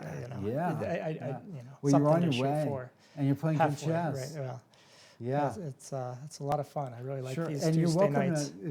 you're welcome to sit here and if you've got nothing else to do. I'd love to. I've got to get home to my wife, Okay. but I'll be very All right, Jonah. pleased to thanks. hang out with you. Yeah, come Thank back. you. Yeah, I hope to be Yeah, back because just it keep means I'm winning doing. That's and right. coming here and Yeah, Yeah. I started watching these things at home. They're a lot of fun. You're Are a they great really? you're a great Thanks. MC. I'm a at little this. off today, folks. Wow. I apologize. But thank you. Yeah, we're thank you. having a good time. Yeah, this is tons it's of fun. It's fun because I think we've realized the interest of games in the lower sections, and the games are just as interesting as the games of the top players. Probably less predictable. We make all sorts of But funny they're- moves. But it's all everybody's making poor moves, even Yeah, at the very yeah, that's top right. grandmaster level too. Yeah. So Yeah, you missing check on G6 like last round. But yeah, these are wonderful fun. Okay, So, great. Thanks. Well, thanks, Jonah. Yeah, thank you. All right. Yeah, see you. Bye. Okay, so folks, Natalia, the best commentator on chess. Yeah. We're always like more than You've happy. been doing a great job. Like, Our viewership spikes when Natalia comes. No, that's because you're here. oh. Yeah. No, basically, I've been watching, like, I was watching the last Tuesday from home, and you guys did a great job. Like, everybody, like you and the team, like, did a great job. It was Thank fun you. to watch. Like, I We're was having- watching from the start to the end. So Did you it's see like- the article on Chess Base? No, not There's yet. a Chess Base today had an article they're about the It was Tuesday very night entertaining. game. Like, I spent 4 hours, and like it was like first I didn't know that you like usually start like 1 hour later. So I thought it's like it's victorious. No, Like, it what's starts at happening? 7:30. It What's starts at happening? 7. But I don't know because Our I. games are never. Right. It No, always- basically I usually play. I don't know when does it start, Yeah. right? So. Oh yeah. So it always starts at 7:30. Okay, now Yeah. now I know. But basically after 7, like when the commentators started, so it was very entertaining. So I spent like 3 or 4 hours just listening, and it's like I was watching the game of Elliot Winslow, and I saw like okay, it's like white winning like all the way. And next thing I know, it's like black winning. I thought Against first- Christian? Yeah. Yeah. First I thought it's like maybe Oh. some computer, Yeah. error or something. But then No. I was. We had no doubt who was winning this game almost the entire Oh way. yeah. But I do want to ask you a question. You've played Joel before, like a bunch of times, right? I was like, I just checked last year, and I played black with him, and we you had like won also, similar, right. I believe But this just kid. one game or many more? Have you played many? I don't remember exactly. I remember? just checked the I last. seem to remember, like you Oh, play okay. him all the time and you win all the time. Oh, okay. Yeah. She has his number. Number. I'll let you get to the game. Yeah, Yeah. thank you. Okay. Okay. I didn't check the previous years, but in 2018, I Okay. played one game, and it also was black pieces. Okay. So and it's kind of. So show us. You played what I think is now, like all the grandmasters are playing this system against. This is a very good way to play against the London system. Yeah, I didn't, come up myself with this idea. I just It's a good way. I mean, to first, play. like he kind of delayed C3, so I was kind of. I mean, Right. Is he I gonna wa- play C4? yeah, he's but going to not play with C4. A4. Not with A4. Right. So, I kind of made me think a little bit, like what if he will go C4 and then D5, and kind of my bishop on B7 is not gonna be very, active. Right. So that's what made me think. But after he played C3, so basically I knew the plan that the rook. The only thing, it's like equal game. Right, And it's hard to get it's hard, something really right, and going, it's and- hard. Even I put my piece on e4, and basically there are Right, then too what? many pieces exchange, and it's hard to win. So maybe it's Exactly. Well, you okay should've. with the equal, with the opponent with the same strength as you, Right. more stronger than you. But I mean, with kind of, so I thought, okay, because the white position is pretty solid, right? So it's like. It's no weaknesses and it's solid position. It's hard to break through this. So it's maybe next time you try a different system against this, because I know maybe, what you mean. This is but this like- was my kind of preparation. But during the Right. game, I said, oh, okay, maybe this is Right. not the But he gave you everything that you could ask for. Yeah, that's what. First of all, I mean, If- this. White is just, in my opinion, White is just moving pieces around, and this doesn't inspire. So what? White has equality, big deal. I mean, this is not the way to play. Yeah, but usually white put bishop on d3 and then the exchange on many pieces on e4. Now maybe White should play b4 here or something like that, pawn to b4, right? That would be a typical move, I think. But I in said this probably I position. can do b5 on b4, something like that. White plays b4 here. And This is b5. just like would be kind of a normal move, and maybe then you could Yeah, I mean, do something. I don't London know. system is very solid, and Yeah. basically the beauty of it, you play it against any opening from the black chooses, right? This is White is going nowhere with knight c4. Yeah, he kind of gives me tempos, and right, you know, and it's this just like, worked out so well for you. I mean, if maybe knight e5 is forced here, or something. yeah. But this is I usually folks, don't do this. Don't do this back home. don't try this at home. Don't yeah. try this at home. This is already black has the if not. Black is already much better or considerably better, and it just gets worse from here on in. Yeah, but here, like, kind of, I like this you move. do. Yeah, we I were mean, looking at this. sometimes I like to keep the tension, just not to define the structure.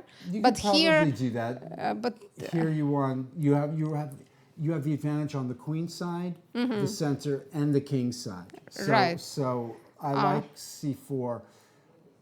I think it's as long as you can play b5, it's a good move. You know so what I kind of mean? didn't like if he will take himself on c5 on the previous. I mean, just Right, the and try to idea, get and just then like on knight d2, and basically let's say I can play like f5, but then Right. it's kind of he takes on c5 and do like bishop d6, and then he goes knight b3, and it's kind of if I need to move the pawn, then he has the square on d4, so that's why I didn't like. So I like, yeah. So Yeah, Elliot is saying there are only 3 things wrong with your game. Well, because I was saying you have the advantage on the queen, and so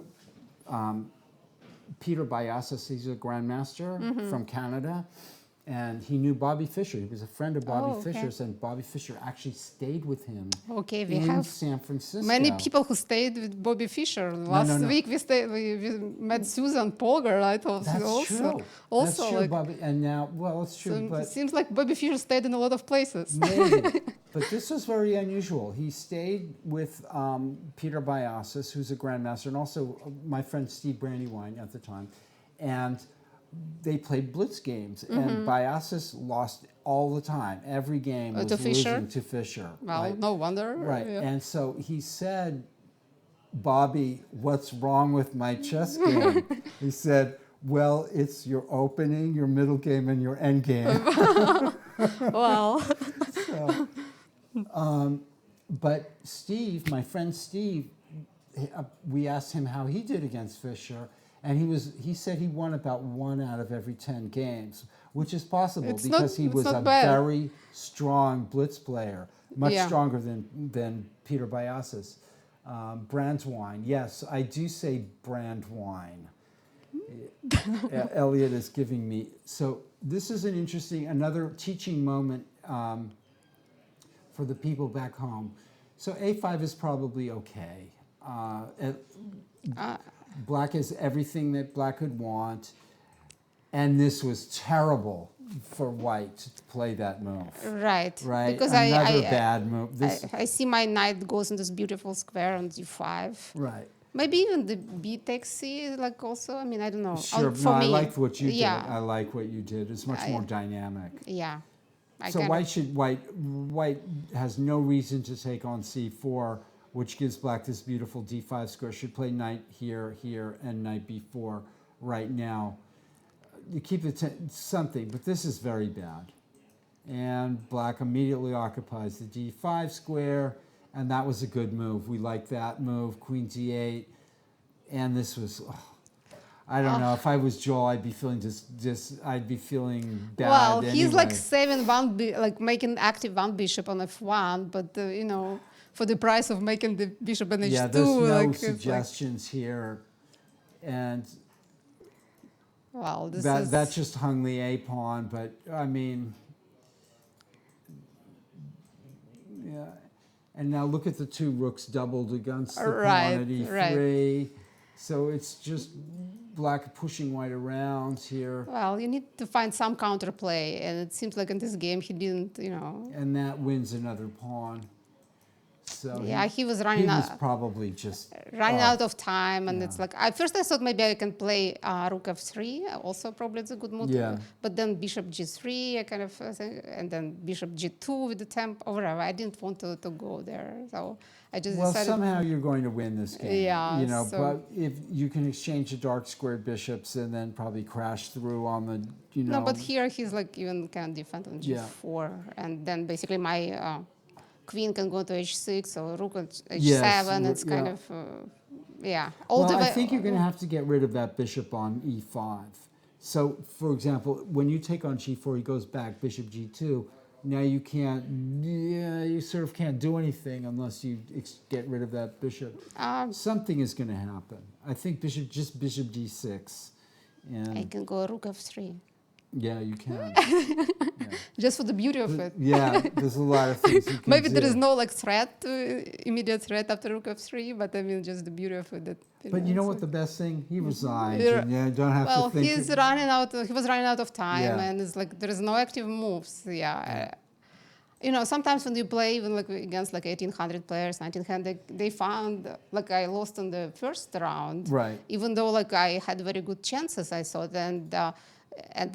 but he somehow like was able to find good moves, and he didn't like give me the game. And in the end, like I just didn't go the right way, and I just lost Right, it. right, Even right. though like, but this game, it's like I think he probably didn't find the active moves, and he gave me everything. So I'm not complaining. Okay. Will you look at this game with me? This is board one.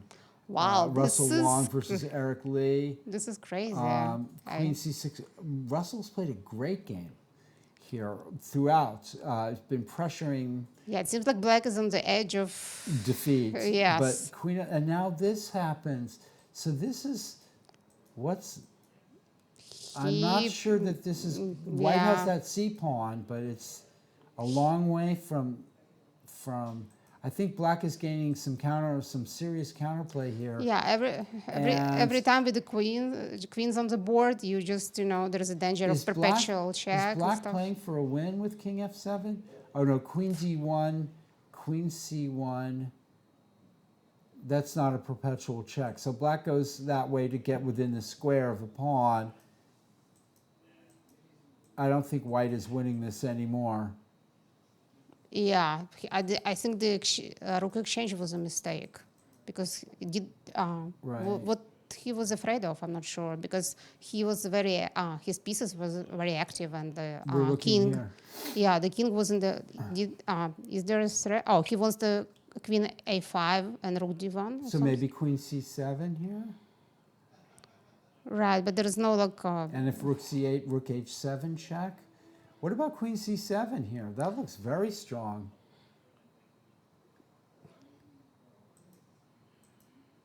b4, this is strong actually. There is still like an extra pawn. White has the extra pawn. I don't think Yeah. White will lose anyhow this game. And there's a possibility of a checking and picking this up. Yeah, this Yeah, is maybe a strong he's like position for white. he was like wanted to simplify, just Yeah. you know, because there are some you can Yeah, do some it's a blunder. strong position. Yeah. So Let's see Walter's game. This game was just boring. yeah, this was kind of a boring. Like in compare with the first board, it's kind of a boring game. And And probably will land in a Black has draw. been a little better the whole game. And so But probably it's gonna end in a he's draw. pressing. Well, black now is going to play e5 and maybe have a passed pawn. Yeah. But it's not, yeah. Okay. And Clemens Boldy. This game was interesting too, with white being pushed around. Yeah, I think black is pressing here, right? G4. All right, this is another way to try to get some counterplay. And he's done it. He's weakened the E4 square, and now there's a threat again, maybe of playing D5 and E6. Black is not making much progress here. They cannot move the B pawn, right? Now black is definitely making some progress. Except for the B pawn, looks like it's close. I'm just playing over the moves here, folks. It's possible that I'm overlooking something. It looks like, okay, so white is threatening D5 here maybe, and that's why black goes back that way. And then goes this way, and now this way. And so white's maybe drawing this. If black Yeah, it seems like black cannot find a way to improve the hasn't position. found a way right? to get in. A nice save by Christian Clemens if he can do it. This is frustrating for black. Yeah, here. probably. Why did he put his bishop on G7? I mean, I'm not sure. The bishop is like very. Yeah. It's inactive. He should have. Yeah, put it on F8 and just try to support the pawn movement. Let's go back here also where white played G4. Because on G7, it just there Because is on no. G4, it makes sense to me to take that pawn. Because what happens is that this pawn, well, I don't know. No, but he can just play the when after G4.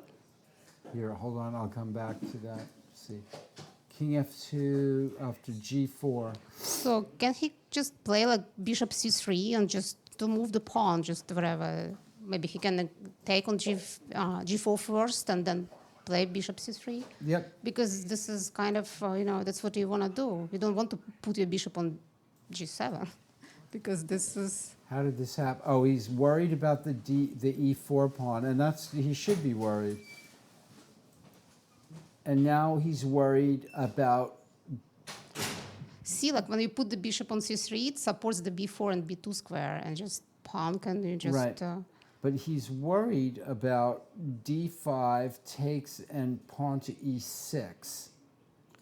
I think that's a big worry. I mean, he can give away the pawn on E4 and just move the pawn on B pawn. Just. I see what you're saying. So he doesn't need to keep But all then the pawns, but right? the bishop, if the bishop takes the pawn at E4, it's going to be covering the queen square. Anything could happen. I guess he's worried about that. So he doesn't want to give up anything, and so that's why this happens. Yeah, I think, And because when you put the bishop on G7, you cannot play B4 because the pawn is kind of stuck on we B5. think it's chess, but they think it's ring around the rosy. Yeah, too many bishop moves. And It's a draw already. They agreed to a draw. Yeah, they agreed to draw. I can see why black, when black in this position,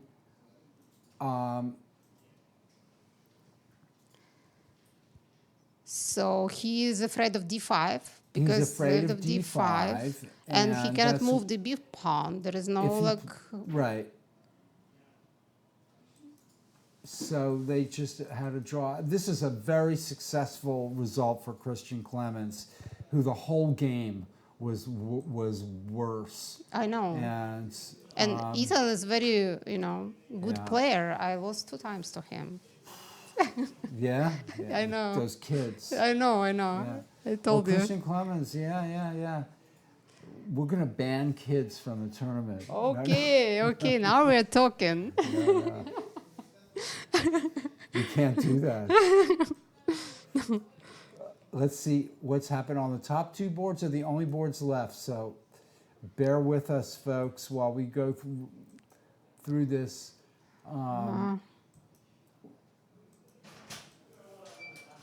Black is searching for a perpetual check. And that's kind of, white looks like he's doing all that he should be able to. He can't, and that attacks the pawn at h5. But black breaks up. Oh, but can I do the check on check on c4 and b5? Yeah, that looks really risky. Oh, he exchanges this way. Oh, He has to have this calculated out to a forced win. yeah. I think the pawn ending is like extra pawn. Win for white. Easy win for white, right? Easy win for white. Wow. Did they? Wow. Wow, it's so unexpected. Surprise Wow. of the Russell round. played a great game. I'm telling you, I played over this game. This was a Russell I haven't seen Right. for a long time. What's happening? He played. He beat a very, or he's on the verge of No, this game yeah, was- it's already was done. Well, okay, so white plays is very slow. This is a very normal idea now to do this. This was the first moment where, excellent game by Russell, the whole game. Black doesn't have to play bishop d5 here. He can play h6, but he decides to take here, and this kind of sets the tone here. Black makes and knight c5 also, I'm not... Yeah, it's questionable. Because knight on b3 doesn't have any squares. You can play e4 right? and knight e4, and knight knight e5. e5 or something. So there's this worked out quite... And again, what about knight e8 and knight d6? That's another way to play this. Instead, black plays this kind of... This sort of went okay, I thought. It's some courage to keep the king in the center. Oh, no, he doesn't. I mean, to play g4 and kind of, yeah. Black should maybe think of playing f6 here or f5, because what happens is he plays this on this side of the board. And it also kind of makes sense, right? yeah, but he does leave himself with a lot of weak pawns. And Russell just goes straight for the e-pawn here, instead of trying to make it king-side attack versus queen-side attack. And he has that passed pawn on d6. And there is no way to defend so he goes it. straight after the pawn there. And he doesn't actually win it. This was a good move too, queen g3. And then we thought maybe that wasn't that. Yeah. See, black is not willing to play for a draw here. Should have played queen d7 maybe. White plays queen d6, queen c3, rook d8, rook e4, e6, and this nice move.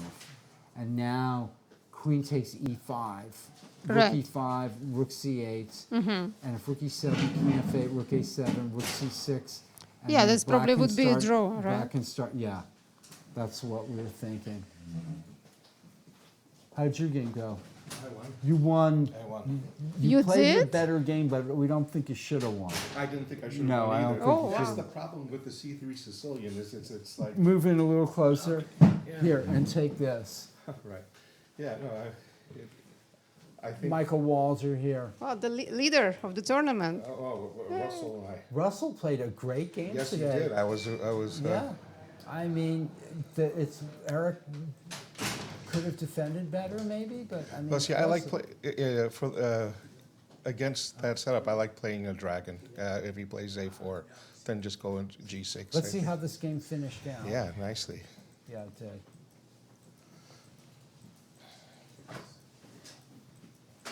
So this was a very nice idea of playing F5, F4, F5. Yeah. Yeah. And A5 is just desperation. Yeah, Yeah, it's there's- desperation. There wasn't much to do, yeah. And that was a nice finish to the game. Yeah. I mean, very thematic.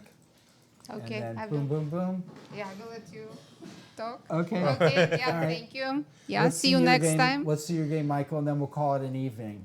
Thank Yeah. you, Natalia. Yeah. Thank you. Thank you so yeah. much. Thank you. See you next time. All right. Yeah. And congratulations. Yeah. Are you one of the leaders of the tournament No, now? no, here's the leader. Well, Not yet. it's not a yet. lot It's all of coming. chess Yeah. left. She'll clobber me later. That's Yeah. that's the A way lot it of- I'm usually goes. waiting for the moment. A lot of chess left. Okay. Michael, All right. we're going to look at your game. And I think you played a good game, a really game. In a sense, you deserve to win this game because you just played a better game of chess. And so we won't take all night, but White clearly did something wrong in the opening here because Well, yeah. Unfortunately, and maybe that was not good. Bishop D3. Maybe should have gone back to A2. and then I was wondering about playing something like Rook C8. I don't know. There's a lot of things to try here, but So Bishop A2 was probably better. I think so. This gave you right, and The I'd just bishop be pair. chortling here with of course, yeah. I suppose knight C1 is the right move with a bishop pair, but White defended very well, and actually you really didn't get much. No, You're I gonna have thought. to go back to the drawing board somewhere. Well, here. that's the problem with this opening is like black equalizes. Yay, right. You know, I think I could play knight f6 and we could perpet on the queen, but it's like I wanted to try to win something. He saw it. Okay. And you continued to just press, but never really got. We didn't see any tactical shots that won for you here. No, I didn't either. I just kept on trying to apply pressure. I didn't. I think this helped. This definitely helped White out, and White is probably. I was surprised. Yeah. Yeah. You're better here, and it looks to me like you did all the right things. Yeah, but as you say, I don't think I had. So that's the only thing I could see to try to. I like that move. Yeah. Yeah, that was a good move. But this is also good for White. And then again, you took. Now Kyron and I were just looking at Rook E1 and then Rook E2, right? Yeah. Instead, he plays there. It was a little passive, but still. Yeah, I was going to play king to f7 and then fix the pawns and which rook is he going to go to e2? Rook Fe1 and Rook 1 E2. Then I'll go down to rook to c1 Yeah. and it's Yeah, not much. And then he can go Rook to E1. And then we can repeat and it's a draw. Right, yeah. Yeah, no, And now that I looked like a bad move, and I thought maybe you should have just left it. I thought about playing the king to f5. I just couldn't see how to apply more pressure. You can still double on the e file. Yeah, and I so- agree. I yeah. mean, I mean, I thought this kind of gave White a little more breathing room. Well- and you have nothing here.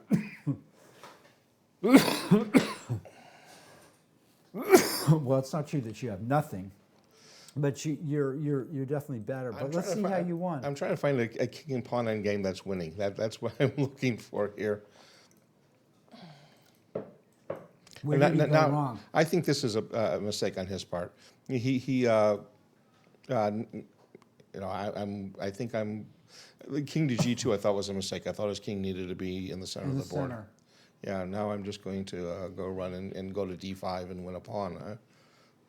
This. Rook D2 check. Rook F2, Rook D4. Rook D2 check. What? Well, I'm afraid of g4 and Right, and of the the push. outside pass pawn. Okay. Right. All right. So So- that's what he does anyway. Right. But he does in this God, situation this where. is terrible. Yeah.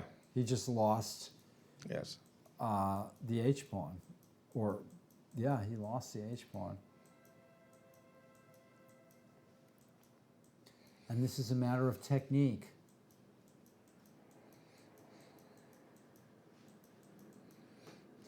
Yeah. He flagged. King E5 Yep, and D4 check. yep.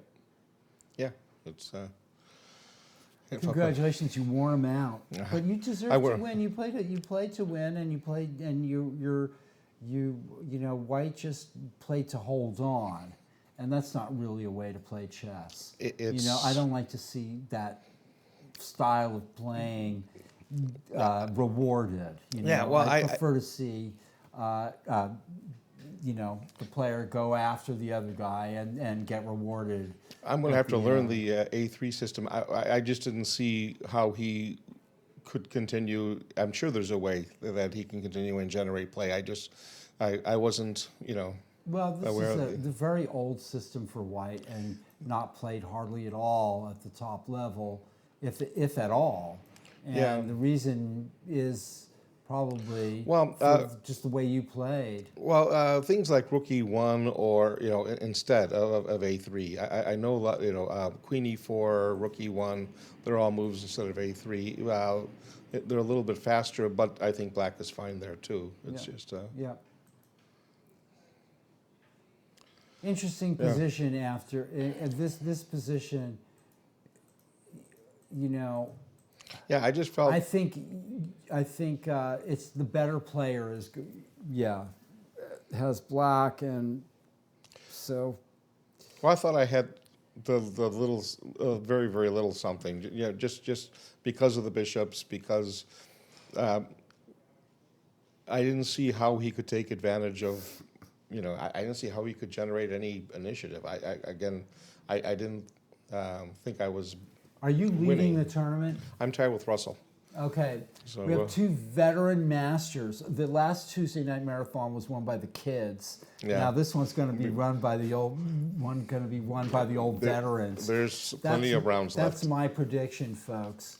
There's And, plenty of rounds left. That's my prediction. So, congratulations. Well, thank you, And, Paul.